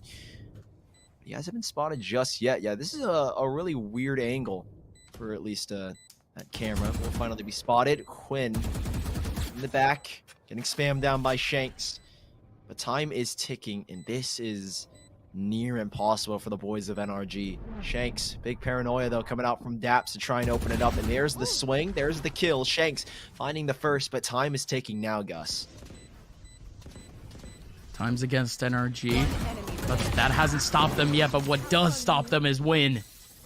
He's been so pivotal in the back lines for some of these rounds for Gen G. He's really been the one really giving a lot of opportunities for this team and some of the takes, but this time he really makes it count with a double at the end of things. And now NRG looking into this last round, just looking to close things out with a 9th, or Gen G could potentially just snag up what is a little bit better of a scoreline than what was the first map of Bind. And the buy is actually not too great for NRG either. Still a bulldog, and they're actually contemplating, you know, util and armor and the compensation of firepower. Oh, big pressure again. Sam with a run it back. He's gonna take him into spawn. Oh, that's huge. Think down. Tripwire revealed. Spam through the smoke. Nothing you can really do about that one. He does at least get control. Smoke dropped as well in the back. If Sam wanted to swing, he could. And yeah, already Kusta backing away. Doesn't want any of that business. GMD tucked in the cubby. But how do Gen G go about this one? Sam with all of this info, all of this control. They know this is going to be a B or a C hit. And you have EU, or apologies, Daps not too far. And I guess as well EU not too far from the B site. They will retake at least the garden area. Get some information from it. But it's not enough. Gen G have to commit to C. And again, it's infinite in the back. Shanks and EU here as well. It's going to be an ironclad hold as Gen G start to ramp up the tempo, but here comes the recon bolt, and now comes the hit. Ooh, weighing on the front lines, and Michael with a 1-2 punch. There you go. Gen G with their slickest C take yet, and Kusta just beaming on through. Gets a massive wreck, but Sean! That is just a rare miss. But ultimately, not too effective in the rest of the round, or not too consequential. Instead, now it is Daps in the 1v4, now a 1v3. Only 11 HP. This one's practically done for, but yeah, no, just well done by Gen G off the take. 8-4, they end it. Not the best they could have gone. They were hoping for 7-5, but I think this one, with only one round between 5 and 4, not going to hurt them too much. Now, Gen G, the second half on the defensive side should hopefully be a lot easier. Now, in the past, I think Haven has definitely become a lot more split between the sides, more 50-50. NRG, again, very good on the defense and on the attack, edging with a 59% win rate on the attacking side and 58% on the defense. It's only a 1% difference. That could change the game. Here are some of the great clips we had. I mean, huge plays. I mean, this clutch from Shanks specifically, I feel like encapsulates this entire game. He's having one heck of a series so far, topping the server at the moment. But can he keep it up? This second half, we saw that Gen G were able to build themselves up their own momentum on the defensive side and bring things back to contention. Can NRG shut it down as Gen G look aggressive down B mid and NRG have their sights on A? EU looking for the lineup, and almost everyone from NRG is over towards that short area. Gen G, they've already taken on all this pressure over towards long 2, and not only that, but 3 around sight. So now Gen G, they almost seem ready and rare to go, but look at that shock dart again. Yet another lineup coming in for Michael. EU still fighting over towards long. That's a 1-2 combo again, this time using a shock dart into the ghost. Spike is still down for NRG. Michael now around the corner as Shanks, the paranoia, the near sight, it goes out right on time. Still Kusta with one back. Huge smoke. They could cover up Kusta for a little bit of a ninja defuse, but that is well done by Sam. Wow. Just the movement on him. He was essentially ready for a player to make that wide swing. Nobody else had the information. Sam just had to go for the intuition, and the rest of the team couldn't do anything about it. NRG with a good hold, and more importantly, with a round. This is where Gen G strive, though. In the high-pressure situations, when everything matters most, they somehow pull it out, and they are pulling the full buy out. Stingers, a frenzy for Kusta, and Sean sure to follow in their footsteps. Pressure is on here, Gen G. You've got a performance to show us. Down by 5. A lot easier to manage than the 10-2 half scoreline we had in the first game, where it eventually went to 11-2. But Gen G, can they replicate the second round conversion again? It's NRG with a quick take on the C side, and Shank's already with a whole lot of space. The only reason why he has so much space is because Gen G, they've given up the site. They're going for a full retake here, There's Sully. even a hold in the flank as well. Look at Infinite's Oh my. positioning. Cam set up so they have nothing to worry about. That's wonderful. This is going to be so difficult. And when you said it earlier about the C site and how big these shock darts are, well, I sure as heck know EU's got something in Infinite. All the info in the world. They've got no idea. They are oblivious, and Infinite is fed these kills. Now the retake has been dismantled with just one play, one man alone. And Gen G, it's unfortunately going to be double digits for NRG here as they find themselves 10. And Gen G, they were not prepared for anything NRG had in that one. Yeah, that is almost literally just a set hold for a second round conversion. So again, NRG, they ended up putting all of their bodies over towards long and just hiding them, allowing Infinite to essentially just have a little bit of space over towards the spawn area. And that's really what teams would do in the second round, or at least their opponents that they're the ones on the save. They get a little bit desperate. They want to wrap around over towards C. Or NRG, they've just done their homework on Gen G. They know that a couple of players, they like to go for the flanks over towards long on retakes. And indeed it happened. Infinite with a great combo. Not only that, but a paranoia comes in clutch. I mean, that is just strategical gold. But now Gen G, they need to show up. They need to pull out their own strap book in a sense, because now this might be their last stand. They have the rifles out with not too much time to go in this game. Oh, another fast play. It's GMD in the back, not ready whatsoever. Saw him running and gunning. This is what he does best. Run it back, and he's running it through the spot. I think if he was maybe given another second, win was his, but 11-4 NRG. Only need 2 more to go. And with Gen G's economic position, Gus, it's do or die here. They lose this round, no credits. And NRG on the doorstep of semifinals and the Valorant Challengers Open Qualifier number 1.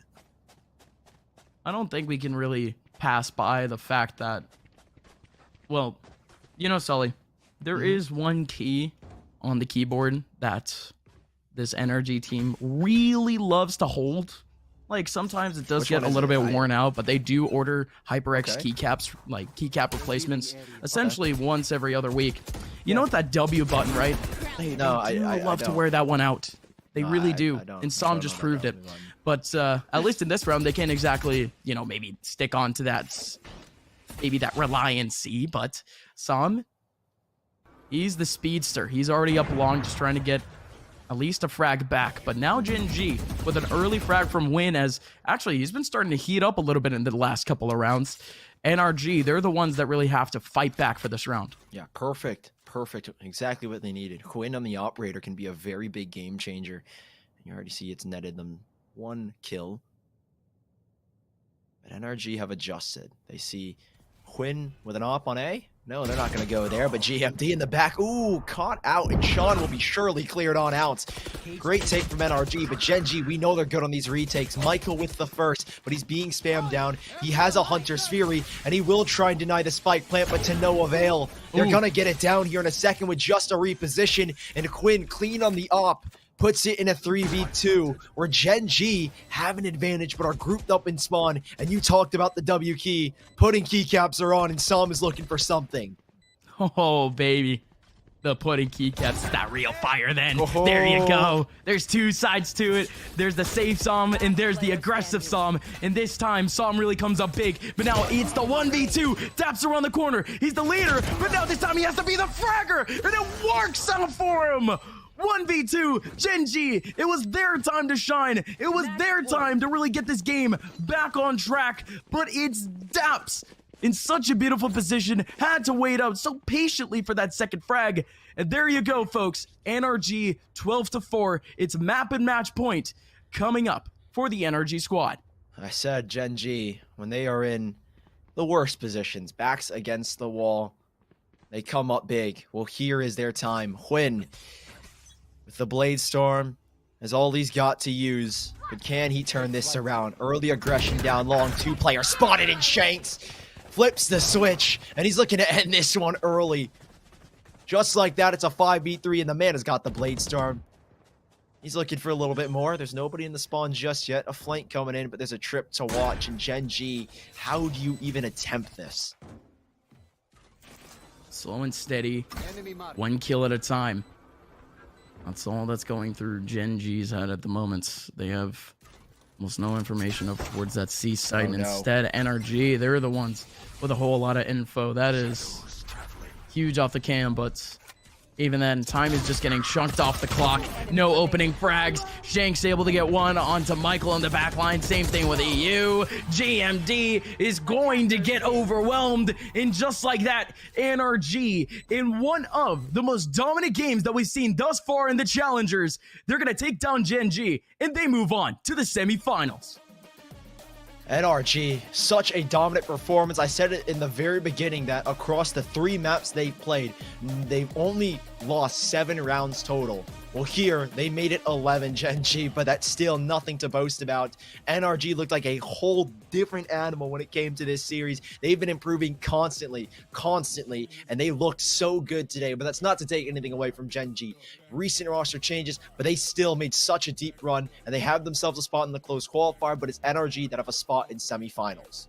I mean, honestly, congrats to Gen G. This was a very tough bracket, and we saw a lot of the top tier 1 teams go down yesterday. So seeing Gen G actually survive that entire bracket is more than commendable. They still have a very bright future with Kusta. They still have to develop him a little bit, though. But now going forward, it's really NRG that they had their rebuilding phase. They had their switch ups in their lineup, and now it is really their time to really shine. Ladies and gentlemen, we do have a couple of replays, and there's a whole lot of them for this map. So much to digest. I can't get over Shanks, dude. He had one of the best series I think we've seen from him in his career. I mean, this clutch was just outrageous. 4 kills on a Blade Storm in a 1v. I guess we can call it 3 because of the run it back. I mean, that is just absurd. And Gen G, I feel like they did everything they could. But again, when you got a player like Shanks and Som that are just fragging out on all premises, it's really hard to battle against that. We said on Bind that NRG, mechanically, individually, in the 1v1s, they looked so good. And they really showed it here on Haven. No, they look great. Ladies and gentlemen, that is going to be NRG moving on into Saturday. They have semifinals coming up next. And of course, we have a second game coming up between LG and NV. But before we go, we wanted to thank our sponsor for this phase of Challengers. Thank you so much to HyperX, our official peripheral sponsor for this tournament. And of course, you guys know him. You guys love him. Every day, billions of people wake up, eat, and fire up a game as part of their daily routine. Console or PC, casual or pro, no matter your creed, color, or culture, we're all gamers, and HyperX is always ready to game. Ladies and gentlemen, thank you guys so much for watching. Again, thank you so much to HyperX. Like I mentioned yesterday, this wireless headset that I got from them, it is almost literally my daily driver, and although I am using some earbuds at the moment, these things fit like a charm. Ladies and gentlemen, we will be back with our second set of the night to decide the second placement in for semifinals here for Challenger. My name is Opmine, joined here by Sully, and we'll be right back.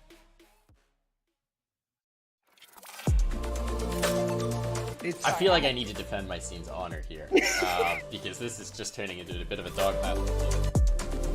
Like in groups always look. I'm cutting you off here. I'm cutting you off. Cutting you off. He said G2's winning it.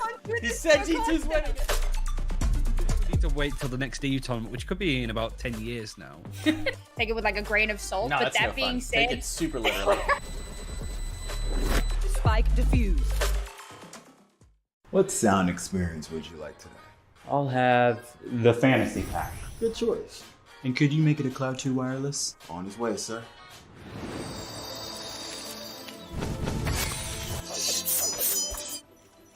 Sounds amazing.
Welcome on back, folks, to Valorant Challengers.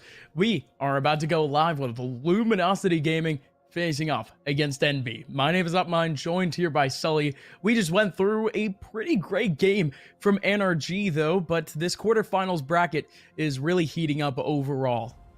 Yeah, on our sister stream, Nerd ST Gamers 2, we have got Sentinels versus Andbox. Currently, Sentinels lead 1-0, a 13-8 victory on Split. And then moving into Icebox, it's currently very, very close. I think the last time we checked, it was 8-8. Could be a little bit different, but man, oh man, that game is looking really spicy. But this game at hand, Envy versus Luminosity. Gus, it's the first time these two teams have ever met, and I would say that it's the best time to see it. LG hitting their peak currently, right? The sky's the limit. We're hoping they continue to grow and they continue to show us in that fashion. They are looking so good recently, and Envy as well, one of the top 10 in the top 10, maybe even the top 5 or top 3 teams in North America have been looking good recently as well, only losing out to Sentinels and the Nerd Street Gamers Winter Champs in the quarterfinals. A rough game for them, but overall a very close best of 3. So this game has all the components to be a 3-series banger.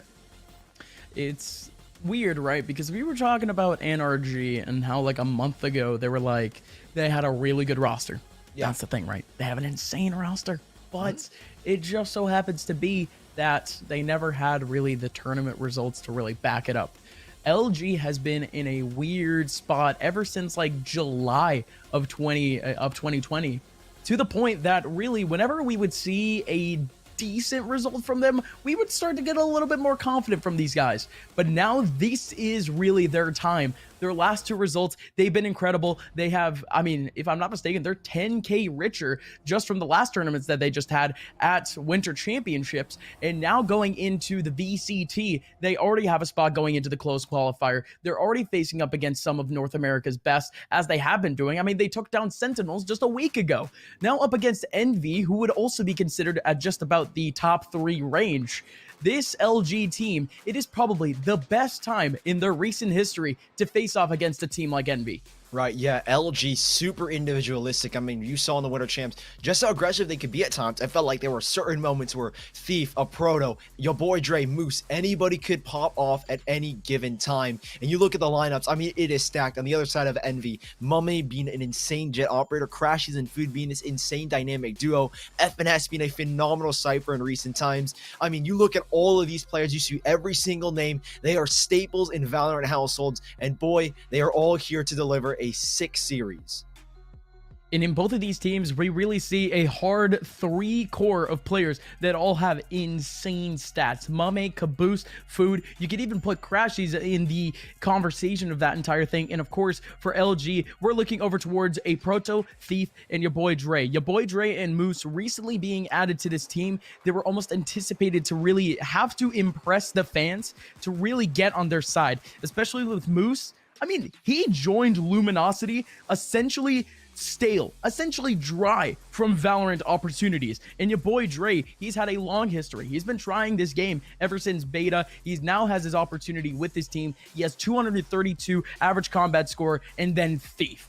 Brady, the absolute legend himself, couldn't, I mean, especially from CS, he'd always been a little bit of a tier 2 monster, a bracket demon in a sense. He has 238 average combat score. This LG team, they're ready and raring to go to face on some of the best of Envy. Yeah, they are set up to take a huge victory over Envy, but the only thing that's setting us up even further is the map pool. Well, we've got Bind, Split, and Haven, the exact same maps from our last series, but just in a little bit of a different order. Bind being the map pick of LG, Split being the map pick of Envy, and then Haven being our decider. It could go to all 3 maps. We've said it from the get-go, and I am excited. These maps are good for the both sides. Bind recently has been a strong map pick for LG, and that best of 5 against Sentinels, they took it 10-13 or 13-10, and then on Split, they as well have been looking insanely good against Sentinels, took it 16-14 against NRG, and against Sentinels, 11-13. So this has been a very strong map pool in general. The first 2 maps look really good for Luminosity,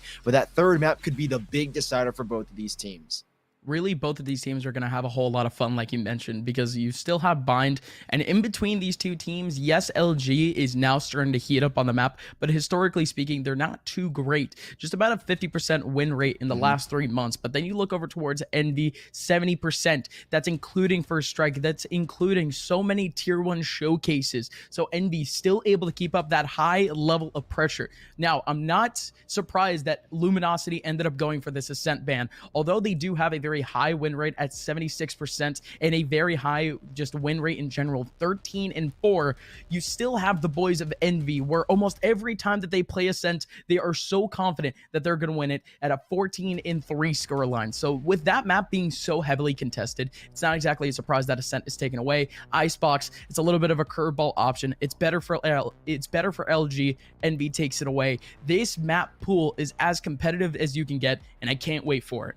Yeah, we've got two of the best teams in, I would say, the North American region now. LG recently on the rise, Envy a staple, and we just have to kind of dive deeper a little bit, right? This map, this series, I've been saying again from the beginning, this is going to go all 3 maps, and I'm predicting it. Split, Envy, they were regarded as the best in the world for a certain period of time because of the fact that they were the best on Split. It's kind of that same thing where if you're the best on the map that nobody likes to play, you are going to be the best in the world. Now, looking at these agent compositions, already Envy pulling out the Sky, this Sage for food, and we did get a little bit of a bait for Yoro on the side of LG, but they're sticking to their normal composition. Thief on the Phoenix, Dre on the Rays, Stellar picking up the Omen, and another bait with a Viper as well for Moose, but they're sticking true to it. This series, again, lined up to be an intense one, and the agent comps say the exact same. No, absolutely. So for this map, at least, they like to play around with their duelist compositions. Sometimes it's Jet, sometimes it's Phoenix, but overall for LG, it's about what you would expect. Something that we've seen a little bit more from the boys of Envy, however, very recently, has been the integration of Sky. However, they still kept up the very basic setup of just Phoenix, Rays, Omen, Cypher, Sova. So at this point, still a couple of curveballs in the back pocket of Envy and Luminosity. It almost seems like they have the right setup or the right agent comp to really counteract this lineup. Yeah, I feel like we saw the power of Sky as well in the hands of Infinite on Bind and NRG. I mean, you saw the information that they were able to acquire, the space they were able to create, how aggressive they could get on the defense. I'm curious to see if Envy will do the same. Traditionally, Envy are very default heavy in the sense that they love to try and find early fights, take the early kills, back away, escape into the darkness, I guess, of Bind. Well, you can't really call it darkness, but you get the point. They love to take early fights, find the early kills, and then just peel away from those fights on their default. So we'll see if that holds true. These agent comps definitely always going to be interesting. I mean, the Sky, I think the biggest change, like you mentioned, for at least the side of Envy, I'm curious. Again, I mentioned the NRG aggression, but Envy, it's such a pick that's up in the air for me right now. No, it still very much is. Again, this is a little bit of a fun fact. Envy, they haven't lost with Sky in their lineup yet on Bind. So they played 3 times with the Sky in that lineup, and it's worked out every single time. So decent stat line, could definitely change on a dime, especially playing up against LG. But hey, the stats work out, right? The mathematics are fine, but what's really going to matter are the frags on the server, folks. It is Envy versus Luminosity Gaming for Challengers #1, and it's map #1 underway. There's that bird early on. Like I said, lots of early info. Crashy's able to get away. There's that default coming into effect where they can just peel on out of there. Envy, a lot of control towards Showers, but big shot from Crashy's, but a great trade back from Dre. Now it is up to Food. He needs to sit in hookah and ensure that nobody can take this control. It'll make the retake 10 times easier, but Mame's got 4 players that he's got to deal with right now. And Envy, I don't think they realize they're not even on the site. Yeah, there is no way they're crossing that Mame would be able to win that one out. And there you go. I mean, it's the around the world that you like to see from a lot of teams, but it's usually taken at around the mid area or something of the sort. But it's one of those off-angle pistol strats that some teams, they just create almost for fun even. It's such a curveball that no team is going to expect it, and it works out for LG. They take full spawn control, and there you go. Not only do they have a man advantage, but they have a spike down in such an inconspicuous inconspicuous spot where Envy is simply not used to really retaking, but it's so easy to shut down. Wall. Nobody in U-Haul with a wall up, only one over towards Heaven, and that's a wide peek from a Proto. Oh, a Proto would have dropped. Not going to be able to take down the person actually going for the defuse, though. It is going to be FNS back with a kill, and that got so tight, but a Proto just shut that all down. Still going for the defuse. No! And Food gets it! LG thought that they were slick, thought that they had the setup, but Food with the wall and holding down his line, somehow dodging bullets from a Proto. And just like that, Envy, they actually have a miracle win here in the pistol round. Last second, they couldn't get it done. Your boy Dre goes for the swing. He's not there in time to take down Food. But Envy, first round picked up. LG will respond, but with lesser guns. The spike plant will allow some armor to be bought up, especially with your boy Dre picking up 3 kills in that one. So now LG 0-1. The wall ready. Slow orb there to try and prevent them from getting this control. And Food respecting the fact that they are going to get aggressive. He understands. Smoke drawn. And Food ready with a stinger. Oh, through the smoke with one. Able to adjust and could get a little bit more. A decent dink onto Dre, but they will not be able to collect the second. Instead, Mummy adjusts and crashes as well. Out towards Octagon is good for 1 only. This is getting a little bit hectic here, but they are good enough, Envy, to find these instant trades. Coordination at its best. And LG, not much to boast about in that one, as they only take down 2 players. That's just the way of the road when it comes down to those second round conversions. Only 1 or 2 frags is more or less expected. It's still decent damage to the economy, but Envy doesn't exactly care. They are looking at a bonus round coming up next against LG as they pick up the rifles, and in Envy, they hold down on the rifles that they actually had into the last round. Actually, no, incorrect. They had 1 rifle in the last round, but they actually purchased 1 up. A little bit of a cheeky force to actually fight back on LG's buy. Blinding light goes down. No info for that one. LG have recognized the fact that those pesky birds will continue to rain down the long, and they need to be ready for it. Cam set up here by a Proto. He's looking for any aggression, and it's in a pretty good angle as well. If they want to wrap back towards the A side, he's got the info if they're coming or not. Trip set up, but they're actually on a wall. I didn't even realize this one. Envy. 2 players boosted up. Mummy falls away alongside Food. Very ill-timed, unfortunately. That wall is going to break, and they're not going to be ready for it. Food with a slow orb out. He will drop it at the perfect moment, and well, it was ill-timed, but he makes it work. Time ticks, and they're on the site here, LG, but the spike is going to be difficult to get in. No U-Haul control, but now they've got it with Dre finding Mummy through the smoke. Watch out, Caboose is in that same position, going to be able to trade back. Almost a little bit of deja vu. 1 player goes in, 1 player goes out. Still Caboose looking around the corner and switching up his movement a little bit. Little crouch walk action. Now it is a 2-on-3 with LG slowly whittling down their actual control of sight. And your boy Dre has the showstopper and it hits. Somehow it hits onto Crashy. Still 1 person remaining. It is going to be FNS now in the 1v2. One last person low on HP. And a Proto gets it.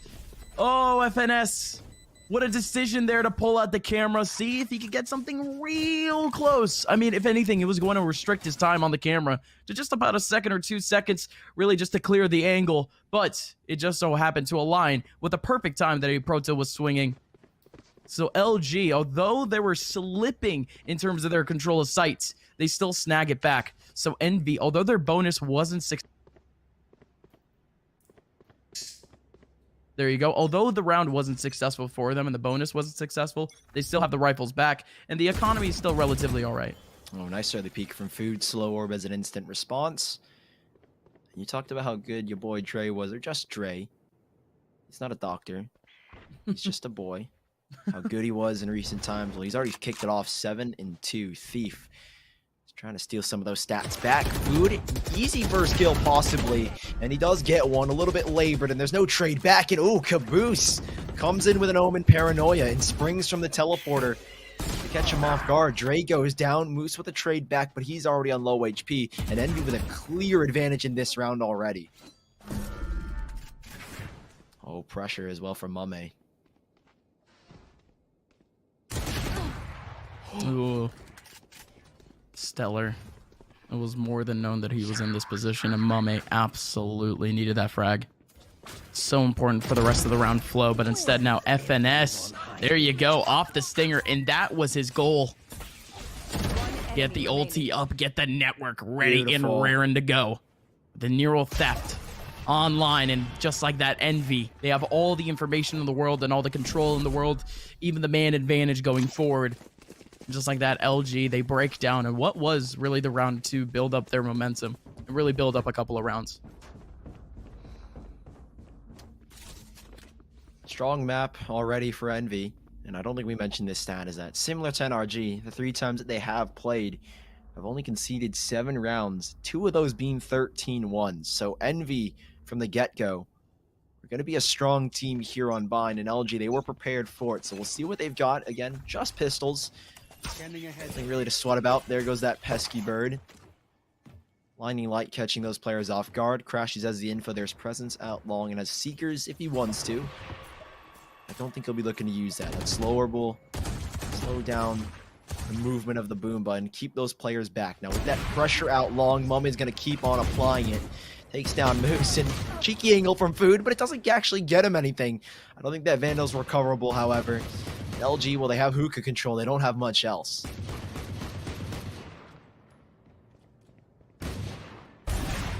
Not much at all, and there you go, Thief.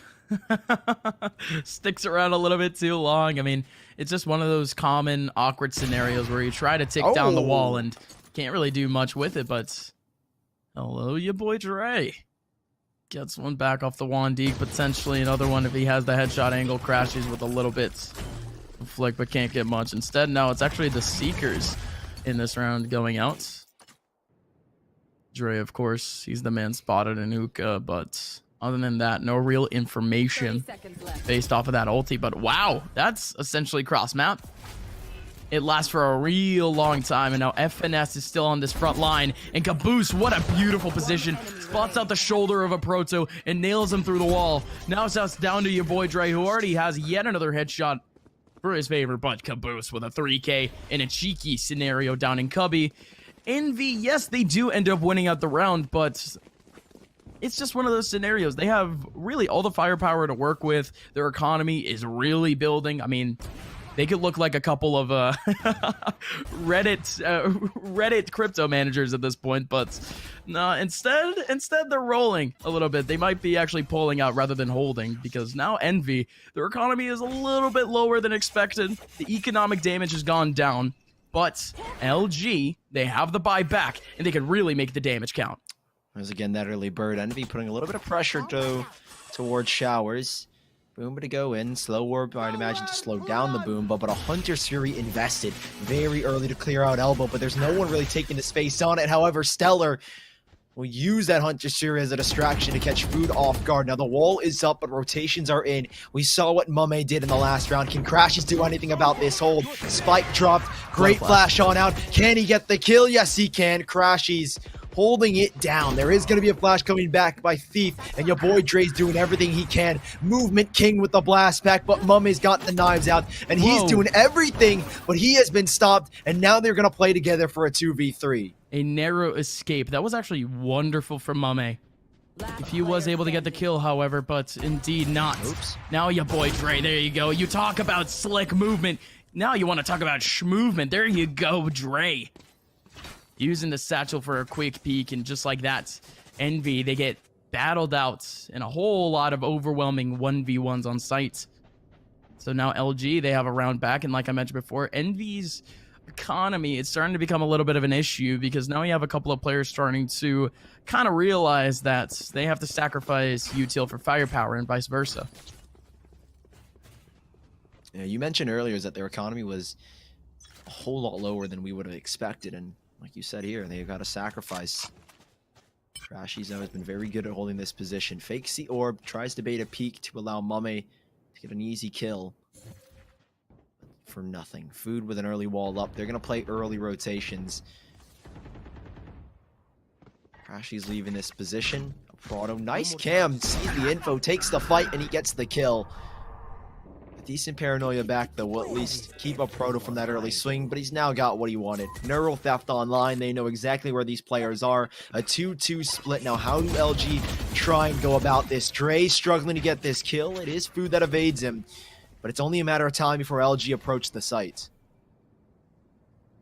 It's only a matter of time, but Mame, he's been in this position so many times before, looking over in the same angle on Hookah. And he succeeds again. Wonderful from Mame, but that's just the early peak. That could definitely help them out. But again, LG, they ended up capitalizing on a lot of early pressure from the Cypher. But oh, that teleport. Stellar's gonna pull out the paranoia, and there you go. Caboose fully heard it, I would like to think. But LG, they don't care. I mean, we take those. Fully in sight, one person that has been playing in that Cubby position almost every single time. That's a head-on paranoia. And not only that, but LG get all the rotation frags needed. Food the last run remaining. He has no chance. It's a third round for LG, and Envy, they're looking down the barrel of a couple of pistols going into the next round.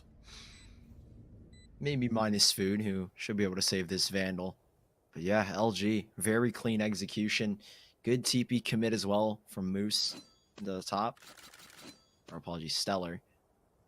Gets that info, plays around it. Good peek. You mentioned that paranoia. Nothing you can do there if you are Caboose. You're kind of in a very tricky predicament where you've got so many angles to watch. Mame wasn't there to support. And Envy not going to be able to pick up the round. LG 3-4. It looked like a very strong start for Envy, but it's kind of slowed down. And LG picking up the pace. Now, you said pistols to play with for Envy. No Blade Storm for Mame. So this is a very tricky round to go about. And I think LG, they should be able to tie things up here. You'd expect them. But pistols, a couple of decent shots is all you really need from this Vandal of Food. And the round can turn around instantly. But who knows, Envy. Just trying to temper their economy and set themselves up for the next round.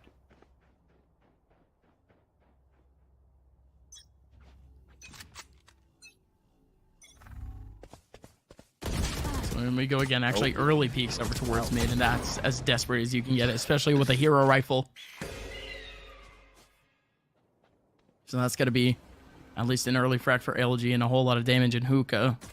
But this Owl drone doesn't actually spot out the second player, and FNS still going to get taken down. So this is really just Envy. Whoa! This is just Envy getting picked apart, but what a shot from Thief! God, I mean, we didn't see it from his angle, but you could tell that it was absolutely nasty. It was a jump peek more than anything. That reaction had to be insane. So now Crashies 1v5. I mean, he's essentially done for. He's not exactly in a great position for exits either. So really, LG, they're gonna take this one out real nice and slow, like, and indeed they do. Thief with a good timing and big round from him. 3 essentially stat patty kills for him, except for the one huge flake. LG now they put Envy up against the ropes. 4-4 scoreline. This is certainly a lot closer than we expected, especially off of the streak from Envy a little bit early on. And there you go, you get an angle of it. Thief was actually fully expecting it. He had a little bit of pre-aim in that area, a little bit of readjustments, and that's a big one. Still 4-4 though. This next round's big, Sully. Mame picked up the operator again, glass cannon, if you will, the bird, or the blinding light, I'd imagine, to come out as a reaction. But no, Crashies is just spotting. He'll use it later in the round for info. Food in a good position. Barrier goes up. And now nothing that LG can do about Hookah for now, but Crashies. He's got to deal with this. Good flash, but it actually blinds himself. He doesn't get the info he wanted. Well, he obviously knows they're there, but he won't get the blind to force LG away the entirety of this round. There goes that third blinding light. They'll retake Hookah, and with most of the utility here expended by LG, or apologies, Envy, with those blinding lights in the early barrier orb, this is a difficult round to hold. No cages set up here as well. Those are all on the A site, so how do Envy lock this site down? LG are knocking on their door. Dre has a showstopper and a blast pack to go out if he wants as well. This round is going to be quick. There's the showstopper. Here comes the paranoia. And Dre's got one. Dre's got two. Crashy's exposed through the cage, and Caboose is on a flank, though. Caboose on the flank. These players from LG aren't going to expect it at all, and it's actually planted in default. Get the swing, and indeed he does. Now Caboose He has full control at least, but a singular smoke remaining for Stellar. He's going to make up a little bit of space. He still has no clue where this second person could be. He could definitely be on site by now, but with a little bit of clearage, still playing around. Again, not only is he paranoid in the game, but he's paranoid in his mind. He has no idea what these players are. With a low tempo and with time running out, Stellar's just looking out for all of his options. Oh my! Mummy dashes in to force out the situation, and Caboose. Oh my. He was definitely pretty close to a couple of those bullets hitting his forehead, but Envy, they still pull it out in the end off of, again, that flank from Caboose. Nearly lost the round, I guess, off of that flank from Caboose. I thought he was going to go down there for a second and Stellar would have had it. So close for LG. They do still have economics on their side. Plenty of credits to buy up here. Mummy does end up losing the operator, so a huge investment. Every single round has been costly for Envy. Where is the balance? Where do they finally say, okay, we don't have to worry about what we've got on our bank accounts. We can just buy because we want to. Great recon bolts. Good info by a Proto. One way in the trip doesn't work out, unfortunately. Envy will get aggressive down short, though. They're going to isolate this left side. They know players are towards shower, so they're going to try and take those fights. But Thief wants the fight in Hookah. A big flash. Crashy's on the box, not forced off of it. And a huge paranoia to try and retake, but Dre was ready, waiting and watching all along. 5 versus 4, and LG, they slowed things down off of that kill. Oh, certainly so, Mame. Massive in the back line to Moose, but even then it's just false pressure. LG, they have a whole lot of space over towards that A area, but it's the B site getting targeted. Caboose has at least a wall in front of him and still no eyes, but FNS. Oh my, the beautiful timing here if he actually swings would be so massive, but he's not going to go for it. He wants to stay disciplined, and Caboose, oh, the patience. Spike is all his. Teleports away. No, an even better angle. Thief now takes it back, but now with 30 seconds left, Thief with no information, and Envy already pretty much with a full rotation back. They hold it on back. LG getting picked apart once again by Caboose with a beautiful long play. A super slow play from Dre and Thief to try and get out of Hookah, as they were the only players there, and that time wasted gives so much room, or so much time, I guess, for Envy to make those rotations. And yeah, Caboose super patient, had the spike, had everything. And LG, well, they had credits in the last. It's starting to dwindle, and finally a strong round for Envy to say to themselves, we can buy confidently now. Obviously, Caboose, the only, or one of the few players going down in that one, has to salvage with light armor. But Mummy up top spots the drone, and LG, they are poised for the take. They have a run it back for Thief to try and open the space up. Could be a heavy battle straight on in, and there's the combo, the ulti usage. They're taking over U-Haul. A third doesn't connect, and he is full blinded and sent back by Mame, as they do have U-Haul control for now, but it is going to be such a big battle as FNS is trying to hold the line. The site is contested, and LG are nowhere near the site yet as Mame pulls out the blades. What can he get from this engagement? And LG, they are being stopped, and it's Food with a flank, and it's Food for himself as he finds 3. Envy lock it down, and LG stand no chance, no spike down, and Envy have 7. Unreal. Food. We've talked about so many players in this game getting such optimal timing, and just like that, it had to be Food.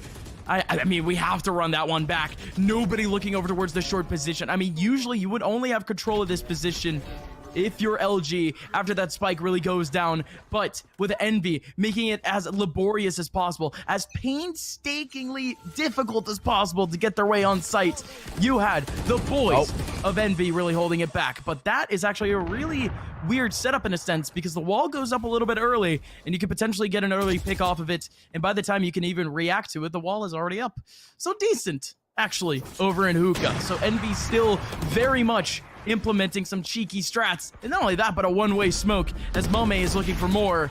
And Caboose, actually, he goes through teleported. This mid area is an absolute meat grinder for LG. They can't get anything done. Moose, now the last one remaining in a 1v4, going to be able to take down 1 in Crashies. A couple of players in long, and they anticipate that Moose had actually gone into the site, but never mind.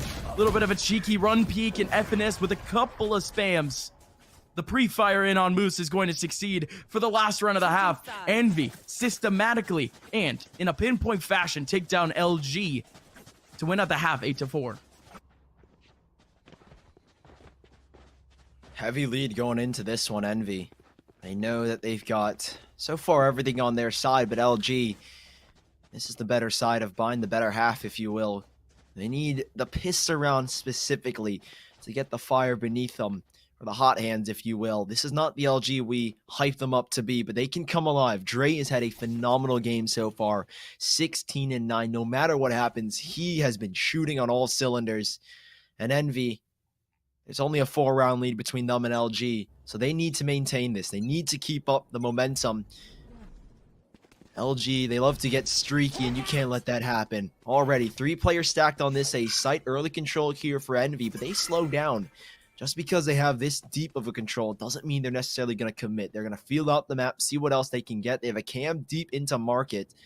Catch anybody pushing through B and a trip set up on their flank as well. So here's the commit. The Trailblazer goes in and RLG ready. They've got to be careful of their flank. You do still have Caboose sitting in showers, but these shells, these utility from LG are holding them back and giving at least LG more time to adjust.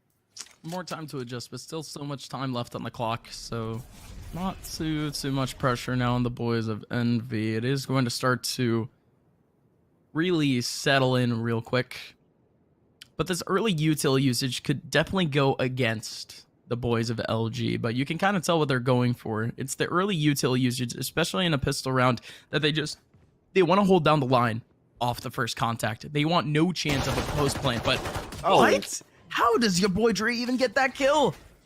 Peripheral vision, ahoy, he's actually able to get it down, but now in we go with an actual take from MB with just about 30 seconds left. Stellar in the back line, can't take down Caboose, so instead the pre-aim from Thief was good, but he's still a little bit paranoid, waiting for a couple of players to swing from sight, and indeed it's successful for MV. LG now with only 2 players remaining, trying to make their way back over towards short. That's a big cage that isolates the battle over towards side, but he's actually jumping into the cage. A Proto gets one back. Moose, he had to set that one up. He had to get at least a pick on site to make it worth it. But instead, Envy, they take their time and it's worth it. 9-4 scoreline is, again, LG in shambles as they have to go for a couple of pistols. Nothing you can really do about that one. Envy played so patient. They used every method in the book to scout out and get control. Envy take the pistol, lead 9-4 now. LG, like you said, have to go on pistols. I would have liked to maybe see a full buy, but I don't think they had the credits to back it up, right? They didn't get all 5 kills. They didn't get even 4, so it's a very difficult reaction to justify in a forced buy here. But still 5 rounds, nearly taking his head off. The boy Dre nearly takes down Crashies early with a quick share of shots. Again, Envy, so patient. This is the default style that I was talking about in the pregame. They are very slow, very patient, want to take fights, and then peel away and play the contact. As LG, it's only 1 here. Moose alone on this B site. 4 players stacked on A, and Envy grouping up slowly for the take. Once more going to feel out the site, but what can Moose do? He's got no util but a recon bolt and a classic in his hand to try and deal with this push now.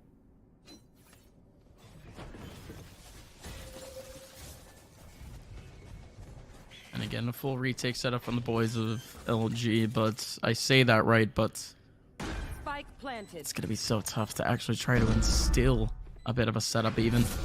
It's a little bit scattered, but in we go, full 3 over towards the mid area. It's going to be Crashes on the front lines with an SMG, but your boy Dre has been very sharp on the Sheriff thus far.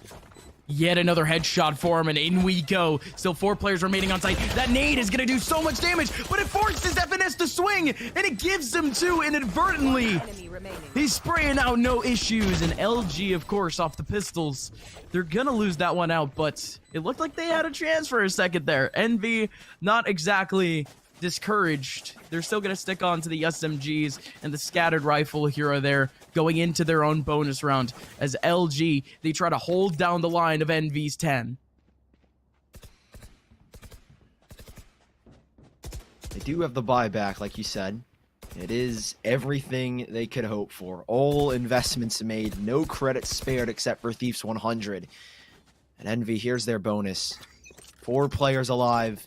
And they have got so many credits. Food with the only investment. He's the only one that went down, so he ends up buying a Vandal. But his team can accommodate him. Great early flash, but it will be stopped for now. Again, LG, I think with this control, they might not necessarily fully commit. Again, they have that backdoor of FNS who has control down towards B mid. Aware of a flank possibly if it were to come. Envy, yeah, they slow down. They don't need to fully go into this one. Again, kind of play the mind games with LG right now. As LG are heartily pushing the issue elsewhere. Down towards B, there's minimal control. They've got observant eyes out long in hookah, but that's really it. 2 players are waiting. A Protoss camera will get the first bit of info, but that's been blinded now, and they can go quick with already Mummy looking for aggression, but a Proto stops it. 3 kills between Dre and a Proto, and they might have just won the round for their team. No, they certainly did. There you go. LG. Almost not a singular man going down until the very last interaction, but man, oh man, what a hold. I mean, Envy, they've been very much active in the back lines of almost every little corner, little divot in this map. In this time, in pretty much a full A take. They try to go towards the back of site. They try to fight the rotation as it starts to come in, which was a little bit rare for LG in the first half. So Envy really switching up the pressure, but it doesn't exactly work out in their favor. Well managed by LG going forward, as now they have a chance to really rack on the rounds. Can remove, no info there, but again, Envy, they're going to try and test it again. They were on an eco, so maybe that could be the reason. I think that's the validation for another take, but a great flash. I don't think that's going to get a lot of info. Dre is still contesting. Seekers go in, but he can't get a kill. A Proto instead once more comes up big. 2 huge frags. And LG, well, they concede U-Haul, but they have done enough to delay. Rotations are in, and the round is on. A neural theft would have been so huge if a Proto was actually able to survive. It was really the only one of the front lines that could have really utilized that information off the cuff. So if anything, LG, they escape with what was a wasted piece of util, but now in we go, Thief. That is massive. Huge. Food does take a little bit of time to actually get the kill back, but there's still more of a chance. There's still one in U-Haul, though. In goes Moose, but no! Mummy is fully aware. Stellar 1v2. Both players looking to wide swing at the exact same time. Great communication. LG, like I mentioned before, that was their biggest chance to get back into this game, and now they get knocked down a peg once again by Envy. And in that round, it certainly looked like the players of Envy had it. But early on, though, I gotta say, a Proto really did shut them down. It came down to the micro interaction, Sully. Yeah, 3 players from Envy fully invested. I mean, they wanted U-Haul controller lamps at all costs, and while they went to great lengths to get it. And apparently that was all they needed. Big hold coming out from Envy on the retake as well. Now, LG, you said they're knocked down a peg. Well, they've been knocked a leg off. Not a lot of credits to buy up here. Guns will be scattered. Buys will be weird from here on out, and Envy looking for the 12th. Again, this default style. We've seen a lot of major commitments towards A, actually, in this second half. But here is their traditional style. FNS being that backdoor, ready to be an exit if they need. They've switched it up, and the B site is where they want to go. They've got control early on, and now they leave it. They've really conditioned at least LG to respect the control they are going to take. And well, Moose nearly gets punished for the early peek. Now Crashies with a blinding light. Doesn't catch anybody, but a Hunter's Fury as a response to at least try and delay these players and keep them from approaching the site with 50 seconds left. LG, they've drawn rotations back over, and Envy are double guessing themselves. They might need to cancel again. FNS is this backdoor if they need to take the TP. I would be double guessing myself too, especially with LG still showing presence on the B site without really actually having to peek out. The Hunter's Fury could have definitely been more deadly in a sense if Envy had grouped up in that long area just a little bit earlier, but they're going for the long game with just about 20 seconds left. They're making their take. Still Mummy will they go back onto Thief. Not only that, but Stellar goes down. Early rotation coming in for Proto, and he has to make this count, but it's simply not going to happen. Envy, everyone winning out the 1v1s. Wonderfully and skillfully done by Envy. Luminosity almost had no chance. I mean, they still grouped up 3 over towards that B site. It was a massive opportunity, but Envy still made it count. 12-5. this is map point, Sully, and LG, they're down to Stingers for it.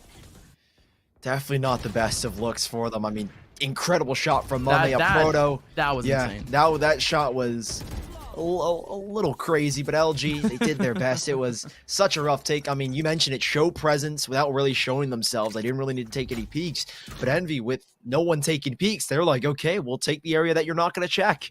Becomes really rough for Envy, or apologies, LG. You know, the cam early on, Thief will take it down. Again, like you mentioned, just Stingers. So they need to play kind of a little bit of an off angle. They need to try and play the numbers game, find early picks, get what they can. And Finesse, again, defaulting on out, has that control. But he doesn't have enough info to warrant a B site take. But he looks back once more just in case. LG, slow and steady as they have control of Hookah. But the A site, they're not really making a move just yet. And Envy taking it down to a minute and really playing the waiting game. It's the only thing that they can do. Double Hookah, it's really as cheesy as you can get sometimes. Especially from how many plays that we've actually seen just completely shut down, dude. Hey, all I'm saying, a little bit of luck, it doesn't really hurt, right? Let's see if it works out, though. No way. That flash comes out at the perfectly inopportune time, but Moose still gets 2 out of it. Round is still equalized, and Stellar actually gets one back into the hookah area and gets himself a second. Caboose now in a 1v3. Beautiful position, has to take on the 1v3, and not gonna happen. How on earth does Stellar, in that sort of position, still aim himself, kind of like a Vandal or a Phantom, hold down the hookah area, snags himself a couple of headshots, and keeps LG alive? That is huge. Snowball effect from Dre as well. That showstopper kind of triggers Envy to push into the site. They've been found out. They're like, oh no, they know we're going to go to the B site now. We've kind of got to get going. And they walk into Stingers. Huge presence in Hookah. The biggest thing as well. Big hold from Thief alongside Moose to lock it down, and Stellar already on a quick rotation now. However, Envy, with the rounds they've strung together, and string along another buy. LG, though, still fighting for survival here in map number 1. Lots of control gain. Envy aren't playing around. There's no more default. There's no more funny business. They're going all in, and there's a player just around, but 3 stacked on the site. A revive available. But Envy, it's LG for the fights, and it's a proto again for 2. What you need at the right moment, at the right time. Trades go back, but is it going to be enough? Has to be right. They still have to focus up on the individual frags, and it's food, actually. The battle stage! Fighting everything on the front lines in that round, and not only that, but the run it back can't get anything done. So instead, now Caboose biding his time, but the showstopper. Okay. I mean, I'm sorry, not the showstopper. The showstopper was last round. The shock dart. That's a whole lot of damage over towards sight, but there's still a whole lot more work to actually pull off. There you go, a classic molly to really get a wide swing going, and there you go. Now it's a crossfire on the sides, and there you go. Food grouped up with Caboose, and they make it work again. Envy, I mean, a whole lot of kills happened this game with LG having their backs towards them, and just like that, Envy sneakily but powerfully get a game in a map over LG. In such a dominant fashion as well. Bind was a map that we expect to be very close between these two teams. We set up LG. They were at their peak performance so far. They are looking good. They're continuing to rise to the top of North America, but that was not at all what we expected. Envy came with a vengeance on the map pick of LG. Not at all what you expected whatsoever. 13-6 being map number 1. LG, it's going to be hard to shake it off going into split. Oh, absolutely. I mean, Luminosity, at least in terms of that map, they've had a decent history on it. And really, this entire map pool, I said that it was going to be as competitive as you can get really between these two teams. But what I didn't really expect was Envy literally pulling out every trick that they had up their sleeve. So, I mean, if it works, right? Especially for some of the pivotal rounds that LG ended up getting reset by. Those flanks and really all of the lurks and all of the insane takes by Envy, it really made the game count. Ladies and gentlemen, map number 2 is coming up in just a little bit between Luminosity and Envy. You don't want to miss it. It's a spot in semifinals. About to be confirmed. Maybe, sorta. Who knows? LG can pull it back. We'll be right back with some more Valorant Challengers. What sound experience would you like today? I'll have the fantasy pack. Good choice. And could you make it a Cloud 2 wireless? On his way, sir.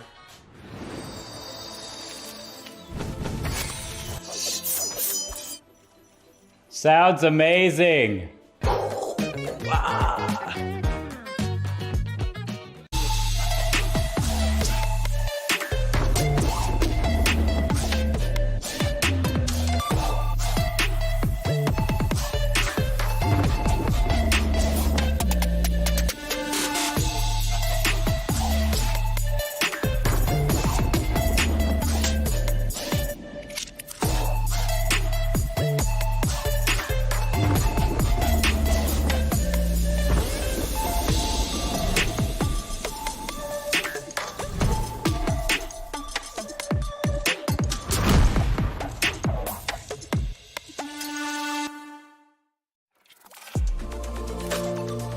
I feel like I need to defend my scene's honor here, because this is just turning into a bit of a dogpile.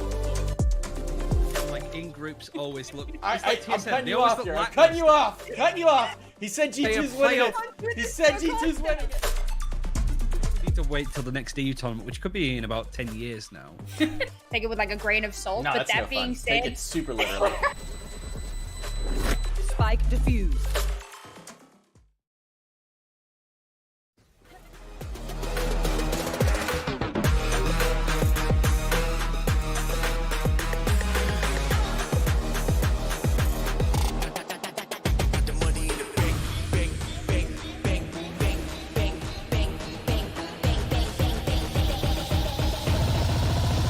Money in the bank. Hit you with the 808. Hit you with the. Hit you with the bank. Hit you with the. Hit you with the 808.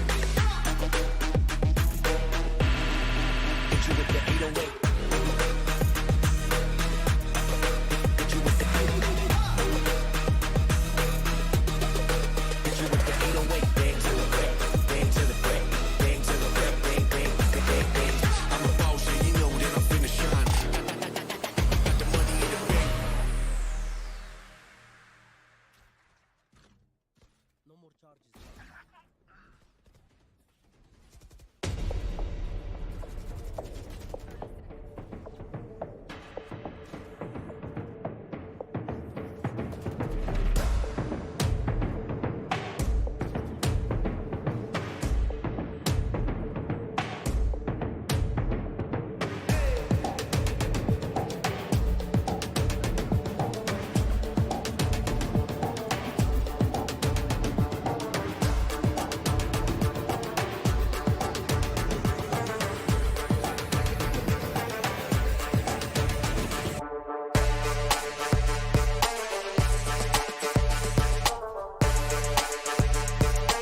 Welcome on back, folks, to the Valorant Challengers. My name is Upmine, joined here by Sully, and LG and Envy has already kicked off with an absolute bang from Envy. I mean, what a map from them. It's not exactly what we expected from the Envy squad in terms of maybe individual battles, maybe the plays here and there, but oh boy, did it work out for them in the end. Yeah, you're 100% right. A bang, but only for the side of Envy. LG, it was more or less a whimper. Obviously, your boy Dre had a sick first map, 20 kills spread across those rounds, and well, we've got some highlight plays for you. Obviously, that shot from Thief, I mean, it felt like while LG were struggling overall throughout this entire game, it still felt like they were fragging on all premises. There was no slouch in terms of that in Envy. In the very first, at least the first quarter of this game, it felt extremely close, and it could have gone either way. But Envy, once you give them an inch, they'll give you a mile. They take everything from LG, and there was nothing you could do about it. Now, moving forward into Split, the second map, it's the map pick of Envy, and many have regarded them in the past as the best in the North American region on Split. So LG, this is no easy feat. It's not a map that they're necessarily the best on, but they are extremely competent. Against Sentinels, lost only 11-13, and took down a couple of other teams as well in the making of the Winter Champs. So LG, this is survival in the open qualifiers. They've already made it to the closed, but can they keep on going forward to the semis? I mean, surely so. Envy has had a very good history on Split, but they've had their whimpers here and there in these last 3 months, in a sense. Well, I guess you could say in the overall point of view, yes, 70% win rate throughout their entire history on the map. But if you really look at it from a Microsoft, 5-3, almost even in a sense going into this tournament. But it's really not only that, it's Envy really innovating on this map, having some historic battles. Even I think at one point they ended up beating T1 13-1 on this map. Split has been really free real estate for this team, but it's almost been the exact same thing for Luminosity. In fact, other than Ascent and Icebox, this map is one of their best out of the main three. Split, Bind, and Haven. Split is the best out of those three main ones. So if there is ever a chance for LG to take away a map from Envy, this is it. Yeah, you talk about the 13-1 victory that Envy had against T1. Well, LG just last night against FaZe, the third and final map, took it 13-2 to close out that series. So LG, they again, well, I kind of maybe downplayed their skill, are still looking really, really good. Envy on the attacking side, LG starting it off on the defense. Again, it's survival here for LG, at least in the open qualifiers. Everyone in the top 8 has got that close qualifier spot, but everyone wants the best seeding going forward. Now, Envy, they have been looking good recently. Again, like you said, very innovative. They've always been running this Sage, the Sky recently for Crashies as well. I mean, this agent composition, again, I feel like entails a banger of a map. But I said that on Bind, and we only got a banger from one of the sides. Oh, I mean, that's almost what we saw in the map before. Gen G still had like a layer of competitiveness in a sense, but that was the full NRG show. We still saw glimpses of LG throughout the map, especially your boy Dre and Thief. Those two had some really good stellar individual frags, but it's gonna have to combine. I mentioned the word stellar. There is literally no pun about it. Stellar still has that fragging potential on him. It's just that really this entire team hasn't really gone out on their own yet. One player that has been very hyped up for myself has definitely been Moose.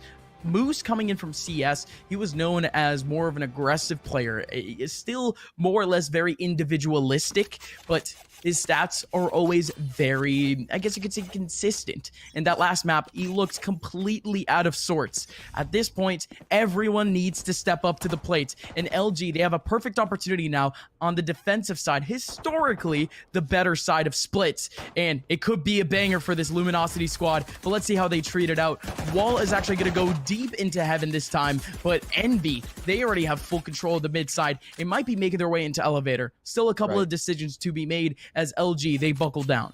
Yeah, everything really pivots around this mid area. It's such an emphasis for these top teams on Split, and both of these teams know the contest. So Stellar wants to prevent any chance that they could walk into Mailbox, but Envy, they want that surprise factor. They want them to think that they can go into Mail at any moment, but in reality, they've taken full control of the A Heavens, but they still slow down. Envy not committed. as they still vie for control. And now here comes the take. The wall goes up. There's no chance for a peek there. And now they need to isolate these 1v1s on site. There's one player, Moose, sitting and waiting. The frenzy will sting, and there's only just gonna be enough for one. Healed up now is Mame, and the retake commences. Barely good enough for one, and he's still able to get a little bit of damage onto another, but now Envy, they have full control of this site. Again, a great wall off the post plant coming in for the boys of Envy, actually clearing up that heaven area, and just like that, it's gonna delay so much time. Food, FNS, both with frags, but now it's already equalized. Mame needs this frag in such an off angle. Same thing with FNS, but can't find it. Now Mame, he picks up the ghost, and he cleans it up for himself. How many times are we going to see this, Sully? LG with a golden opportunity to win a round, with a man advantage going into an XV1, and they lose it out some way, somehow. Mame, you absolute legend. Comes up huge when they need it most. Those ghosts turning people into ghosts. LG, a difficult retake nonetheless, and Envy had good post-plant positions, but LG, they nearly brought it. Envy looked to be a little bit stagnant on that site, but now they've got that one out of the way. They've got to buy. Again, LG, no force-up bag. They're not going to invest too much into this one, but they will have a couple of upgraded pistols. A Proto. Early on drops the cam. We'll look for some info. The Trailblazer in, and Moose completely stunned. Now is he going to try to abuse it? You better believe it. He's got the kill onto Moose. The wide and B main gives him that easy access. And there's no trade back. Dre tried it with the shorty, and LG 2v5 now. I think this round is already a wash here, at least for the side of Envy. It was expected anyways. LG didn't get too much cash into this one, and well, Thief, he tries to make himself maybe a little bit of a chance. He sticks over towards that A side, but yeah, again, in the end, Envy taking it away off the second round conversion. And that's the fun thing about really tier 1 teams, right, is that we don't really see those round 2 conversions fail all too much. It's really a showcase on how the team is really feeling and how their economy is really going to work out for the short term. Because now the Envy, they restricted the damage to really only one casualty. They can still rebuy very, very easily going into this next round in terms of util. And not only that, but it's going to keep building. And LG, the pressure just keeps mounting against them. This is the bonus, and wow, that slow orb. You actually hate to see it. Hits a little. It's almost like a scaffolding. Yeah. I don't know what that was, but hits the divots, and yeah, unfortunate. You see it on the cam, but yeah, full rifles out for LG. This is massive for them.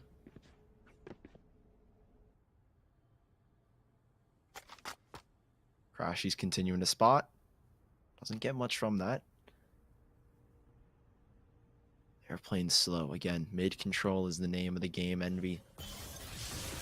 This is an important round. Their bonus as they look to keep as many alive and possibly even win this round. Take as many of LG down, and their 3 players stack this info. Huge, huge from Crashies, but Stellar up top is only going to be able to get one. Now, those players need to swing. That double box will keep at least Moose intact, but there are players starting to swarm. Caboose on the back lines, but Moose pivoting around this box that is only good for one, and Thief has arrived. 2 versus 2. The spike, it can't go down safely, as Thief still showing so much presence with the Leers. Presence with the Leers, and not only that, but he has the backup. Still 2 players in that area, but this is a massive smoke. Crashies. Couple of bullets to the smoke. Wasn't able to snag anything, but Caboose is here for the insurance. These players for LG, they're actually going for the wide swings. They have no information. Zero. Zilch. Nada. They still go for the hard risk. And Crashy is vibing. He already has the full ulti, so if anything, he could do a little dancey dance on the corpses of LG. Envy, they survive the bonus round with really living up to the bonus name. They have a whole lot more leverage on top of LG now. Yeah, so much to go around. Mame doesn't even need to buy.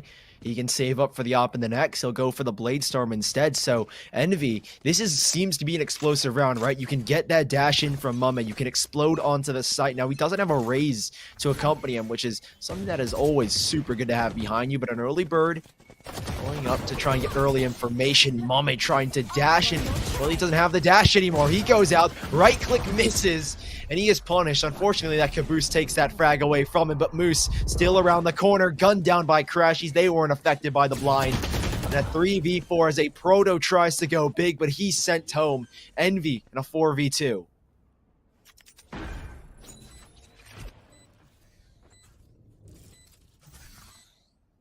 there's really not much that these last two players can do.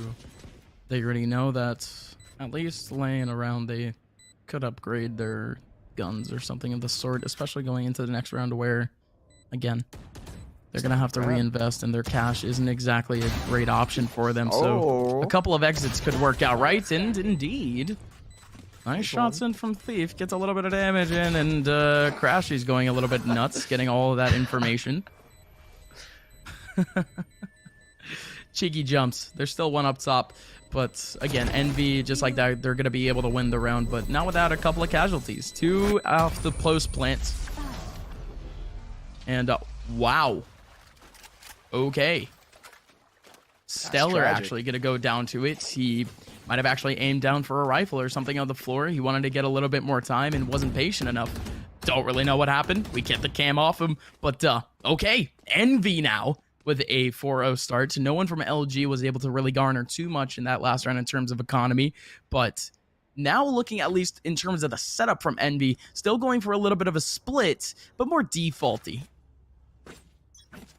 Yeah, Mame now back in the op as predicted from the last round. Crashy's has been very good at holding this control. This blinding light has been so useful for info, and Mame, you hear the op shot ring out, but you've seen the kill feed. It's Stellar instead, who takes him down. Early advantage, but a revive available.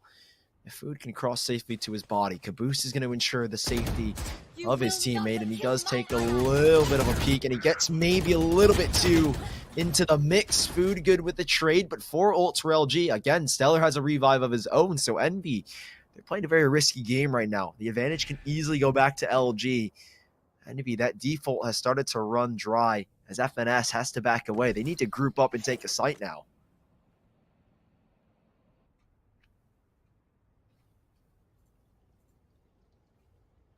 Still relatively slow though, because watch out, LG, they have a whole lot of lanes covered, especially in Heaven. Thief, this is a massive opportunity for him, but he just can't get exposed.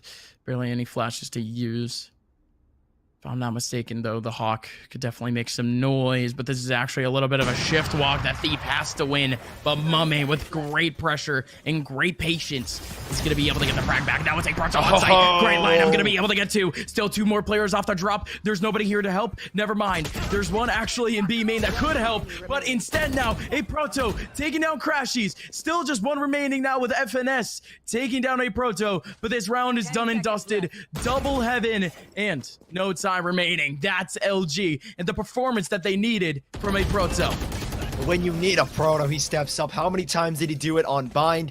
Well, he does it here again to give LG their first on offensive side. Envy, you can't let them get that momentum. You saw what happened on Bind and how they got so streaky with it, and they just started to peel away. Envy, they were stopped by 1 man, a lineup of 2 to pivot around as well. So clean from him. And he does everything in his power to keep these players back, and that's exactly what you want from a Proto. He had a stellar game last night as well, dropped something like 63 kills against FaZe. So he's no stranger to fragging out here, but Envy, surprisingly, economy has taken a much worse turn. Some Bulldogs had to be arranged, and the credits moving forward might not be in the best position. Cypher Cage to deny that one way any information, but once more, Crashies on the opposite side is starting to work around, but a Proto from the last round is looking for something. Moose finds the first, however, a TP into the back from Caboose. He's trying to get this control, but there isn't much that Envy can go off of right now. No, not at all. Stellar just takes down FNS in what was essentially an info battle. Tries to go towards the back lines, and wow, Caboose all in his lonesome.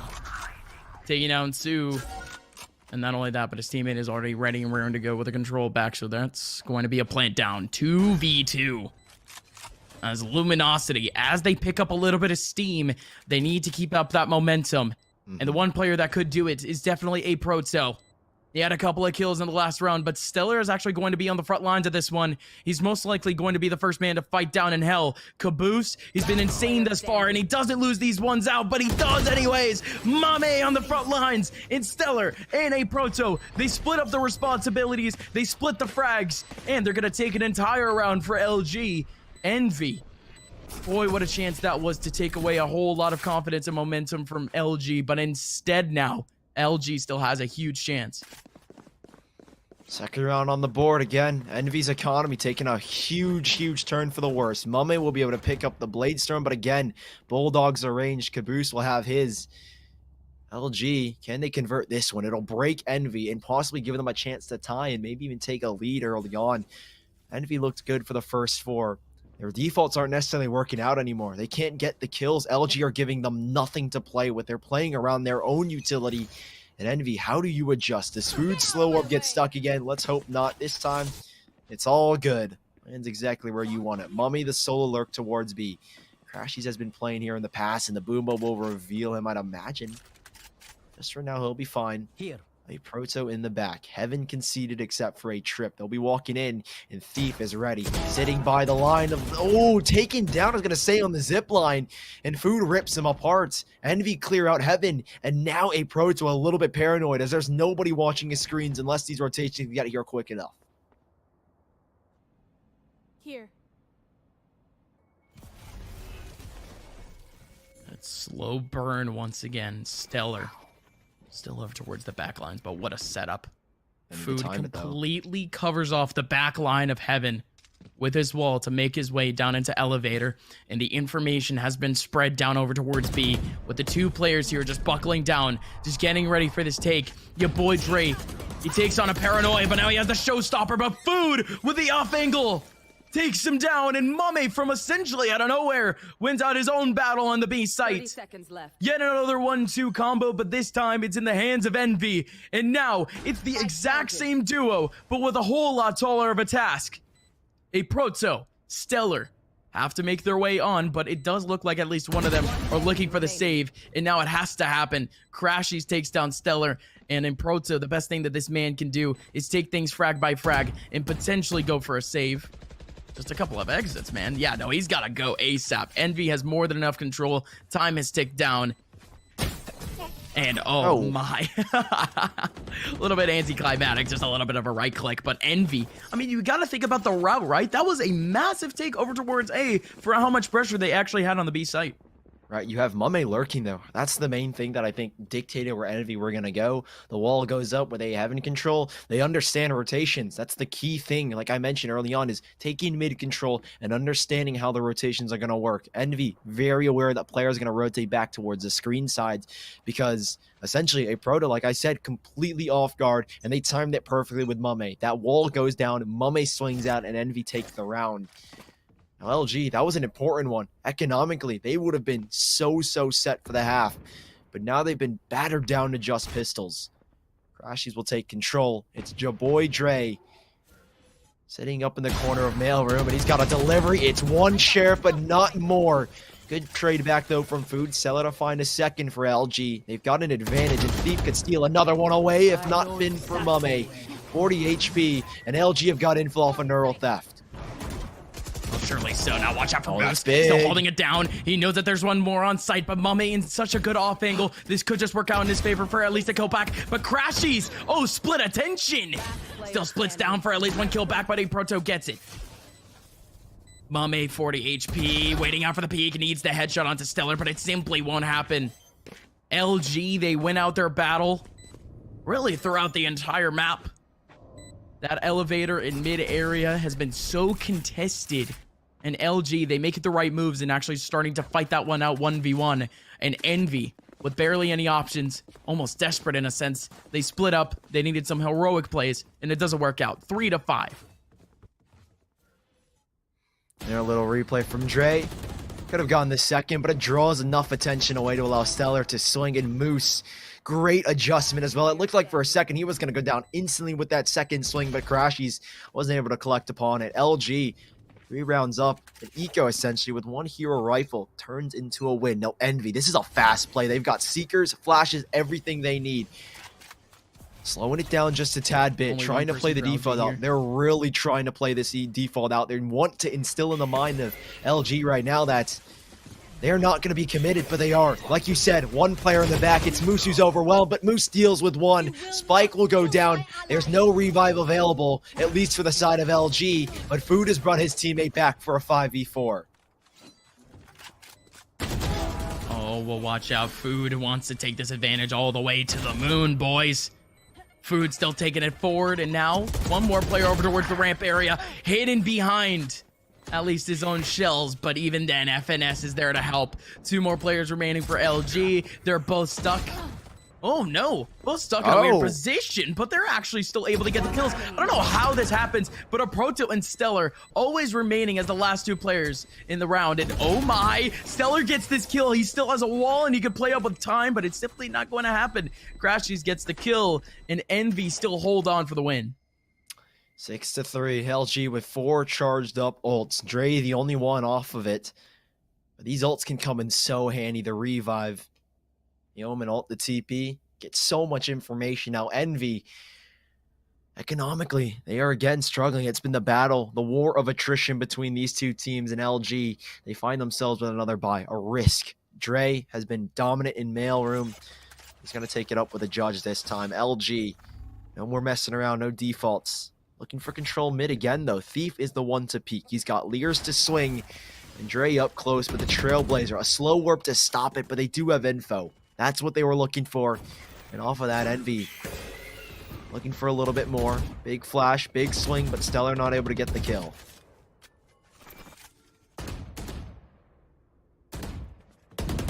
Well, not just yet, but there's still a whole lot more time and a whole lot more space. Seriously now for LG to just clamp down on. There you go. Thief takes that one, and there you go. Just a 1-2 combo, and he can still go for more. This man is still on 100 HP, and he gets so much info. And your boy Dre with the judge, and then a Vandal. Oh man, that's beautiful from Dre. I mean, we've talked about combos before, but that was multi-utility. Multifaceted, like a Swiss Army knife. And now it's Caboose now, down to the 1v4.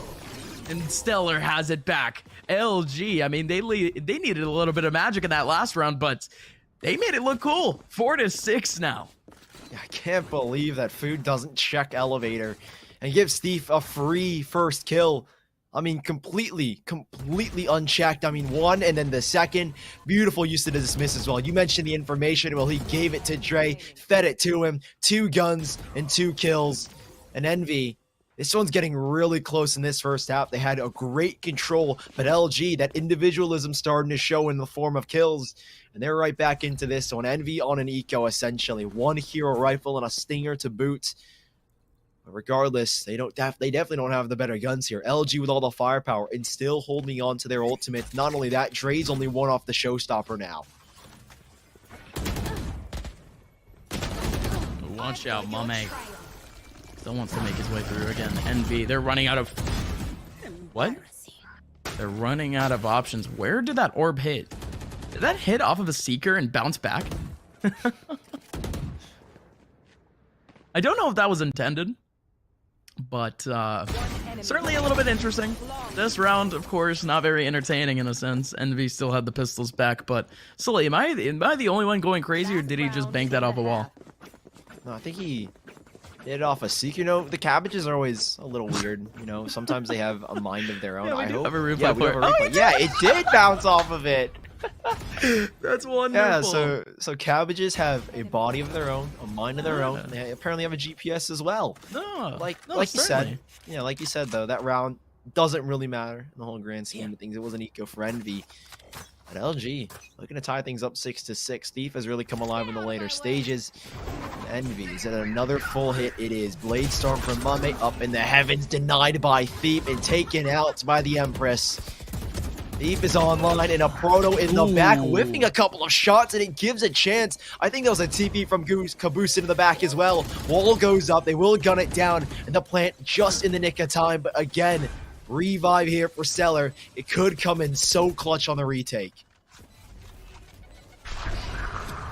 Again, Food, this is a stellar angle, but still so much more work to be done. LG, they have the post plants ready around to go, but Envy still breaking it down little by little. It has to be down now to your boy Dre. Already has one. Showstopper up. That's a beautiful start, but now Crashies has the angle, and that's a beautiful flick on from your boy Dre, but it's not enough. Envy, they're going to extend their scoreline to 7-5 as the half expires. I mean, that one got real chaotic at the end. Yeah, super messy as well, and it's not a bad half for Envy. They take the lead on the attacking side, and LG, They're keeping things close, super intense right now. You thought that Thief had it. Here are the highlights from the half. A Proto comes up big. Him and Thief came alive. Thief in the second, a Proto in the first quarter. And here it is again, Thief. Great use in Dre. 2 kills, 2 different guns. But still, a lot more work to do regardless. LG, they've got a lot of work on their plates. They're down by 2 rounds. They're on the attacking side now of splits. It really does truly start with this pistol, more so than ever, because this could be the final map of the series, and they need all the momentum. We know LG are momentum based, and here is where it starts on the attack.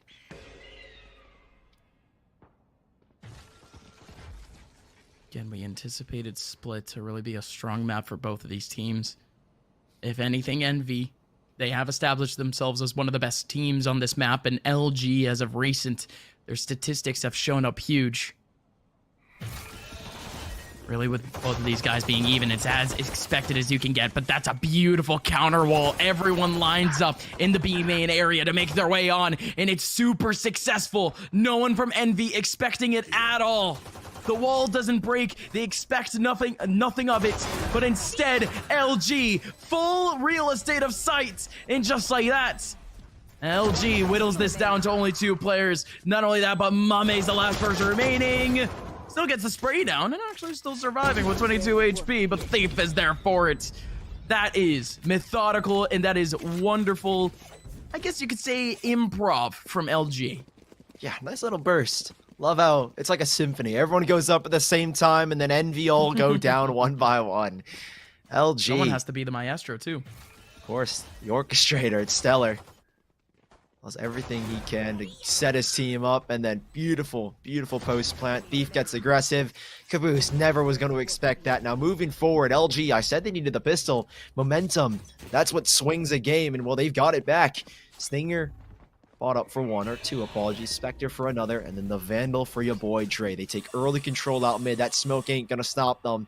And Envy, it's Crashies, who has a meager pistol to try and stop them, and a Boomba coming to his face. So full control here for LG early on. And while Envy have 4 players stacked, LG with his default can go either way they choose. Shadows traveling. Anywhere they choose, LG. Just keeping it on the down low more than anything. Now that they're ready to explode, it's really just Envy that's really just get caught here. So many of these players, they committed over towards the B site, and, well, if that didn't confirm it, that wall just prevents everything. Mame, he had to use all of his util, essentially, to get that kill on Stellar, and just couldn't succeed in doing so. Still a Proto here to stat pad a little bit, gonna be able to get 1 kill, still a little bit of help, too. 2 more players remaining, making their way out of Elevator. FNS gets himself 1 back, but it's 7-7. It's a draw scoreline as LG, they head into their bonus round with Envy needing to pick up a little bit of steam because these last 2 rounds, they've been picked apart. Yeah, super quick by LG as well. Aggressive and fast paced. That's what you want against a team that is very default heavy like Envy. I mean, Envy not really vying for control whatsoever. They kind of just let LG have it. And I think now you really do need to come back. Envy, like you said, they need steam. They need energy to get back into it. And, well, with Luminosity, with their bonus round, won't be looking to invest too much. Crashies, early bird, can get some information, but he does end up holding on to it. Late bird blinds 2 players, and they can take control back. However, Stellar's jumped on top of the box. He's trying to take a fight, maybe battle for it back. Stellar! Oh, my. Okay. Nice clean shot on the Crashies. Where's the ball back from Food? The paranoia is the response, but he is blinded, and Dre is trying to take him out. But Food, what a hold in the heavens. Good Lord. It's mailroom for a reason. He's delivered a 3K. 2 players left, and LG stopped by 1 man. Oh my god, Food is eating so good tonight, man. So many individual frags for him. I mean, when it comes down to it, LG, they've fallen into a lot of traps from the Envy team, and that one almost seemed to be more than in their favor. Food was almost literally in such a weird spot that he didn't really know where to go, but it's just the flow chart off of it. When you put up that wall over towards heaven, you almost expect it to get broken down. He plays up behind the wall instead, and if more time is really allowed, he could throw down a slow orb. If people actually want to rush in, oh boy, you know he could go big. Now at this point, he aims down for the ace, not able to get it though. A Proto now in a 1v3, and Sully, again, just breaking apart this team. Envy, they started to go a little bit nuts, but now with 15 seconds left. Okay. Hey, Proto, okay, I'm liking this. He does have a cam set up in spawn as well. He can take a peek at that if he wants to, but only a trip to his utilization. They both drop, and oh, he will be dropped. I thought he had the headshot on the caboose as well. Envy, off of the bonus of LG, will take an 8th here. Exactly what they needed. We talked about Steam. Well, Food has provided it. Steamed up some LG, and 8-7. Envy have the lead right back. However, LG, again, that bonus, that didn't really matter too much. Here's their full buy, and even then, Envy are hard pressed to buy here. They don't have a lot of credits, and the buy is going to be really scrappy from them. Gotta look back on this, right? I mean, that first kill was probably the hardest part of things, but after that, you start to heat up, and the players just start to walk into your crosshairs. I mean, as the angles ended up clearing, it was all too fun, but this one, LG is a little bit more targeted. Yeah, definitely a rough buy again, Envy. Guardian, they're back in the mailroom. 2 players, both Mame. Lined up, here's the wall ready by Envy. Food needs to be careful. Mame, though, with a great angle and a great first kill. The wall is instantaneous. There even was a peek from Crashies to get some info. A Proto spotted out. And FNS hold this one back. He has Cages up in heaven. Cage in the middle of sight. So we'll see if Envy are prepared for it. A Proto spotted again. Info collected for both sides. They're trading back and forth. And still LG heavy back towards mid, can get the revive onto Thief, and a Proto catches Crashies completely off guard. LG have turned this one back and have somehow taken the lead in terms of manpower. Again, that's a little bit weird to actually say out loud because, again, the revival coming in, but again, that is just a little bit of semantics. LG, they could still make their way decently stellarly on site, but even then, Envy has that same power. They get a revival in, but the frags come in so quickly. Oh, man. I mean, you have to think about it, right? The rotation from Envy was so good, but 1 or 2 players, they were the ones that were really able to expose things. You have people coming in from the ramp side, catching on the rotations from Envy. They had 3 players in that one area alone, Sully, and not only that, but they wanted to focus up because of the heal. After that, LG essentially walking into what was a little bit of a trap, but they had the right options. They had the right plays, and Envy, they're mismatched. Yeah, so quick as well. Everything happens in a blur. Heaven control and the swings are perfect. Envy, that looked to be their round. As soon as FNS sitting in that cubby, able to get one, but the trade from your boy Dre slows everything down, and that first kill triggers the rest. Envy on the back foot again as Dre gets another caboose. Torn apart here. Envy struggling, vying for control here as Crashies, but he doesn't have much to go about. He does have a Phantom, but he's taken so much damage. Mame down towards mid with the Blade Storm, but an entry from Dre. There goes the first flashback, and he's been stopped by the wall. Slowed down, but a rocket nearly takes one out, and Dre off the Vandal takes down another. It's Thief from the flank, and 2 left for Envy. Yet another one where LG, with a whole lot of early pressure, they just win out the 1v1 battles, and it's happening again. Thief takes down Crashies, and Moose barely spotting out FNS right in that smoke. It's going to lead to a 9th round. Flawless here, Sully. That's the biggest thing to point at. LG, for all of these rounds that they've won, it's a rarity that we see anyone in a clutch. It's a rarity that we see so many casualties go down. So instead now Envy, they're such on the back line in terms of economy. The next time that we will really see LG in danger of getting reset is going to be just about 3 rounds from now. Just about that. So Envy, they're putting themselves so much deeper into this pit. And now with pistols, it gets even worse. Yeah, but sheriffs can always be so deadly, and you never know what's to come. And Mame, ooh, there's a first frag, and he sees the barrel as well by Proto. They want this control. And it does look like FNS can pick up the rifle. No, he's gone for the neural theft instead. He wants the info, and they know where everyone is now. Food to react with a wall. Needs a big kill here.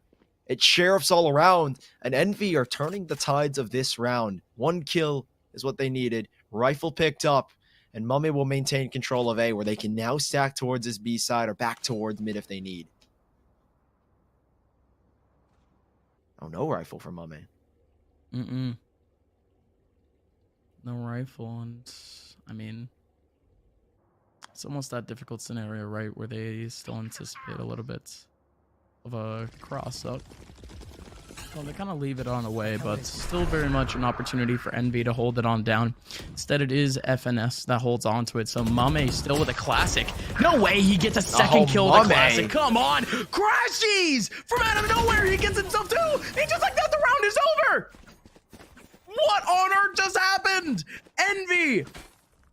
Interaction by interaction, they win out the round. So we go all the way back over towards ramp. Double coverage. One of the players gets all the attention in the world. He doesn't go down. That's the most important thing, Sully. Just get as much attention as possible towards him just to allow Mummy to get the frag. So there you go. That was that kill. And then later on into the round, one person in elbow. Mummy waits out for his opportunity to go in. Crashies is just crashies. He goes absolutely nuts, and it happens again. Mummy in an off-angle position gets himself the third. Envy, they played that eco round to a T, and LG just got played. Oh, and Mame again.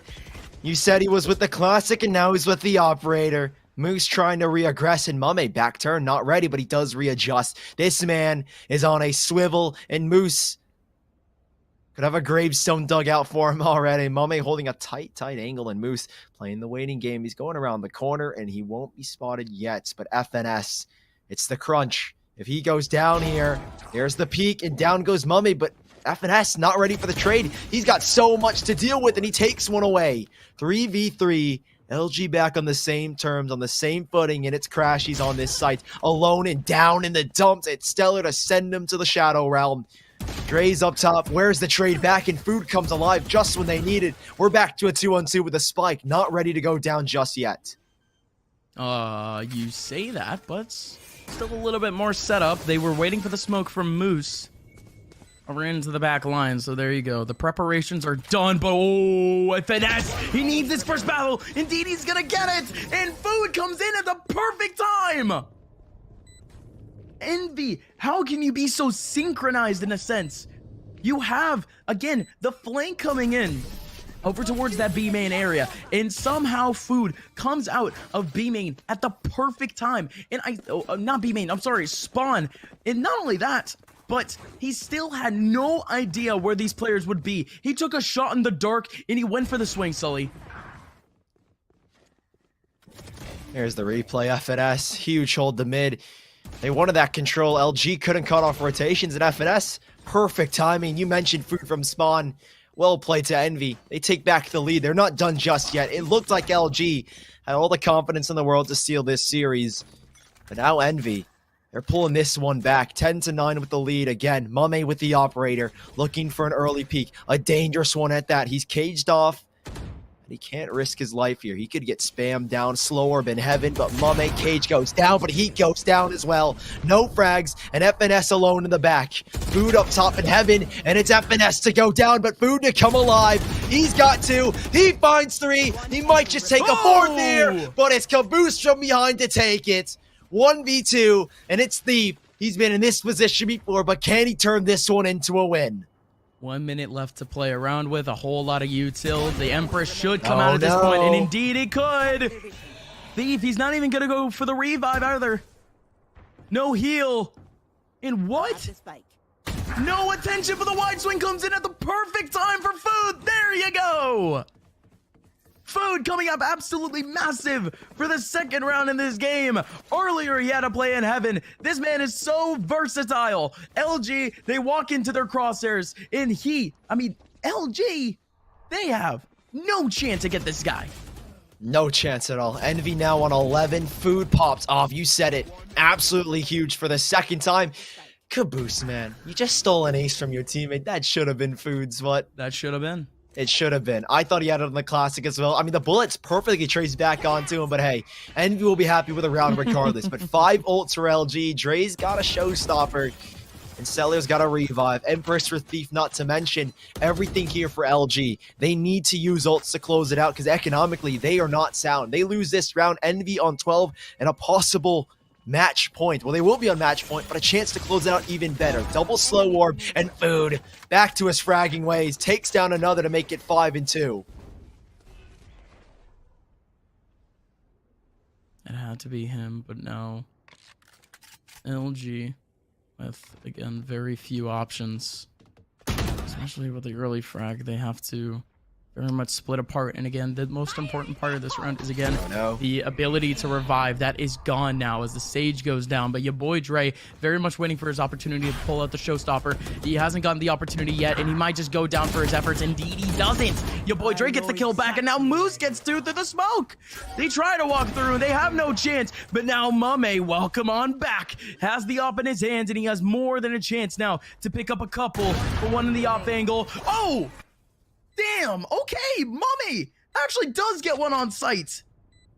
That had to be as quick as humanly possible. So now FNS, 1v2, almost literally the same position where his teammate got crossed up on, and he's gonna check that same position where Thief is actually switched back, and just like that, LG, they play with the minds of Envy to keep this game still within 1. Envy as well, struggling. Hard pressure cash. It's been the same theme all over. They cannot get a straight buy forward when they lose a round. Envy. This is a big one for them. LG take this one. Envy broken. Then you know what's next. 12 for possible LG. 3 ults still around. And Stellar going down. They hold on to that revive. That could become huge in a post plant or a retake or whatever they need. LG, Bird goes down early. Info collected. Mummy trying to play off of it, but smoke's dropped. Lear's out. And Mummy can't take this peek. He has to concede. The wall ready. Slow orbs out first, however, by Food. And Envy, they sit back. Again, they're not one to really push a certain part of the map. They're not going for map control. They can play the sites. 2 players here, Caboose and FNS.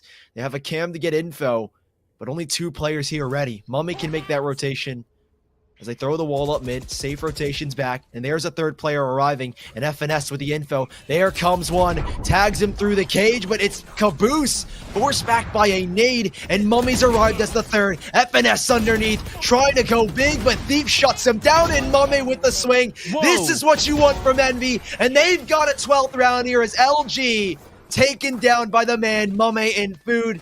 Envy need 1 more to close out the series. It's the team combo, everyone contributing, everyone on that site at the perfect time, and LG, they just fall into the trap. There's really nothing else to say, right? Envy back into their old form, but LG now. This is where they can step up to the plate. This is really where this team can prove why they've been on the streak that they've been in for the past few months. Careful. This is where they can really prove that they're a tier 1 caliber team. 2 rounds separating the 2. LG needs to survive somehow. It's not the close qualifiers just yet, but it's their opportunity to show up. Mame overwhelmed here, but he does have Food in the back. Thief taking a lot of damage, but healed back up by Stellar. FNS has got info. This round for LG means everything. Slow orb down to again prevent the push. Mame holding. LG, it's a swing from Crashy. That is so risky. There were 3 players here, and any one of those bolts could have been stray and caught him by the head. Mame on the up, taken down by Thief. So fast and lightning quick. Now where's the trade? There's none to be had. Thief has got 2, and he spun this round right back in their favor. Now Crashies might be exposed. There's a double swing, but Crashies goes unchecked, and it could be the play to keep them in it. Crashies, Birds go out, Thief goes down. He's looking for 4, but Caboose in the clutch. Caboose in the clutch. Who else but this guy? Gonna be able to get the first. Now Spike finally goes down, but the Paranoia out in a beautiful spot has one up against the angle. Caboose puts the nail in the coffin. Envy is gonna take it 2-0 over LG. In what a performance from Crashies. Caboose comes out with a 1v2. It's everything that you wanted from an envious perfect ending. They take the set 2-0 over Luminosity. Huge plays for the side of Envy. 13-10, 13-6 on map 1. A great series between the two of them. We expected it to go longer, but Envy wanted it short. They cut things short here, and they take the series. Huge ups to them. They make it to day 4. The semifinals await for them, and what a game it was. They now have to battle. Such a heroic performance, and LG, they're not done just yet. No, I mean, LG, of course, they still have the close qualifiers coming up, and what can I say? Envy, that is the team that we've been anticipating for a while, and they did end up slowing down a little bit in recent time. Yes, they ended up winning a tournament in December, but still more work to be done. Envy has semifinals tomorrow. It is only open qualifiers, like I mentioned. The close qualifiers is really where these teams are going to have to show up, but that was a big opportunity for LG to really get some momentum flowing.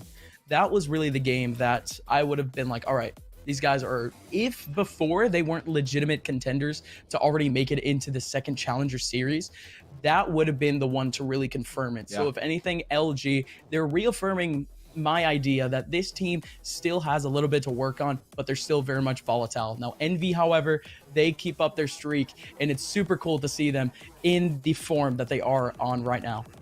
Yeah, Envy looked amazing. Obviously, we had 2 victors here on stream, so we can take a quick look at the bracket. We can see who exactly Envy will be facing. I believe it's going to be NRG in just a little. I hope we have a graphic, or else that's a little bit awkward. But regardless, Envy, they'll be playing against NRG. They have a huge feat. NRG looked amazing, and on the other side of the bracket, Sentinels beat out Andbox, and Immortals versus XSET still going on, but currently Immortals up 1-0 in the series with a 13-4 victory in their first map. I mean, the entire quarterfinals has looked amazing for all these teams, and thankfully we've got the bracket up. Yep, Sentinels 2-0ing Andbox, Immortals up 1-0, and there's that matchup, NRG versus Envy. What a banger waiting to happen. No, absolutely, that game is going to be one to absolutely look out for. It's 2 teams that, again, it's almost like the same dynamic that we had between LG and Envy, where LG, they're on such a hot streak, but they have to face on this old guard known as Envious. But then NRG, it's almost the exact same thing. They're going through kind of the hit list of tier 1 teams. They take down Gen G, and now they have to take down Envy to really make their names extremely known. So that's going to be a huge storyline looking out for tomorrow. But really what I want to look out for is potentially a game between XSET and Sentinels. If that goes down, XSET, again, they're another one of those rising lower tier 1 teams that haven't gotten their chance to really, I guess you could say, establish themselves. They shut down TSM out of this tournament. They didn't even make it into the close qualifiers, but now facing up against Immortals, an other team that still has a whole lot of potential but hasn't shown it all too much. Now they're down 1-0. XSET needs to show their true colors to make it onto Sentinels. It's an insane bracket. It's a great time, folks, and that's going to be the end of our mainstream broadcast for today. But before we go, we have a couple of formalities, and one of those is going to be none other than the sweet play of the day, brought to you by Mike and Ike. And Sully, I think you can already predict which play we're going to be looking at. It's the 4K from Food. Oh, what an insane play. I mean, there were so many to pick and choose from the day. Gen G versus NRG had a host of them, but Food, I feel like this makes it sweeter because it is such a crucial round, and he's all by his lonesome. Literally no support, but Food, when they need it most from Envy, they call upon him, and he comes up big. Should have had the ace, but LG, they end up denying him a proto. Left in a 1v3, such a difficult position to be in, but huge props to Food. He came up clutch. He top fragged in that first map, and then came up even bigger on split when they needed him. Huge props to him in the sweet play of the day. Well deserved. Absolutely. Congratulations to Food. Congratulations to Envy. Again, they move on into the next day. They move on to Saturday. They play their semifinals game against NRG tomorrow. But before we go, we have a couple of shout outs. First of all, just announced, coming in from Riot and Valorant esports in general, Oceania, the Australian region, yes, they actually do get their own chance at some Valorant international glory. And just announced by the LPL, they have the 2021 Valorant Oceania Tour in partnership with Riot Games. The LPL is going to be running this 10K tournament this 10K, I think it's Australian dollars. I can't say US dollars, but Australian dollars per stage. And it's the path to North American Championships, believe it or not. So we could see even more international talent coming over to the North American stage. So for you North American fans out there watching this tournament, keep an eye on this one. There could be some great scouting to look out for. Gonna be a great tournament, folks. And one last thing before we go, one last formality. We wanted to thank our peripheral sponsors for this tournament, HyperX. They are the utmost quality and comfort standard in esports. You guys already know how it is. I'm already holding on to my own wireless headset brought to you by HyperX. It's ultra comfortable gaming and wireless at the same time. Go pick one up yourselves and support our sponsor for this challenger stage. Ladies and gentlemen, thank you guys so much for watching yet another game day here for challenger stage number 1, but it is only heating up. Semifinals is starting right here tomorrow at I think 7 p.m 6 p.m EST. Don't really know just yet, but follow the social medias of Nerd Street Gamers to get up-to-date information. That's at NerdSTGamers. As for myself and Sully, you can follow me on Twitter at @upmind_Sully, at SullyCasts. We're done for now. We'll see you guys tomorrow. Have a good one.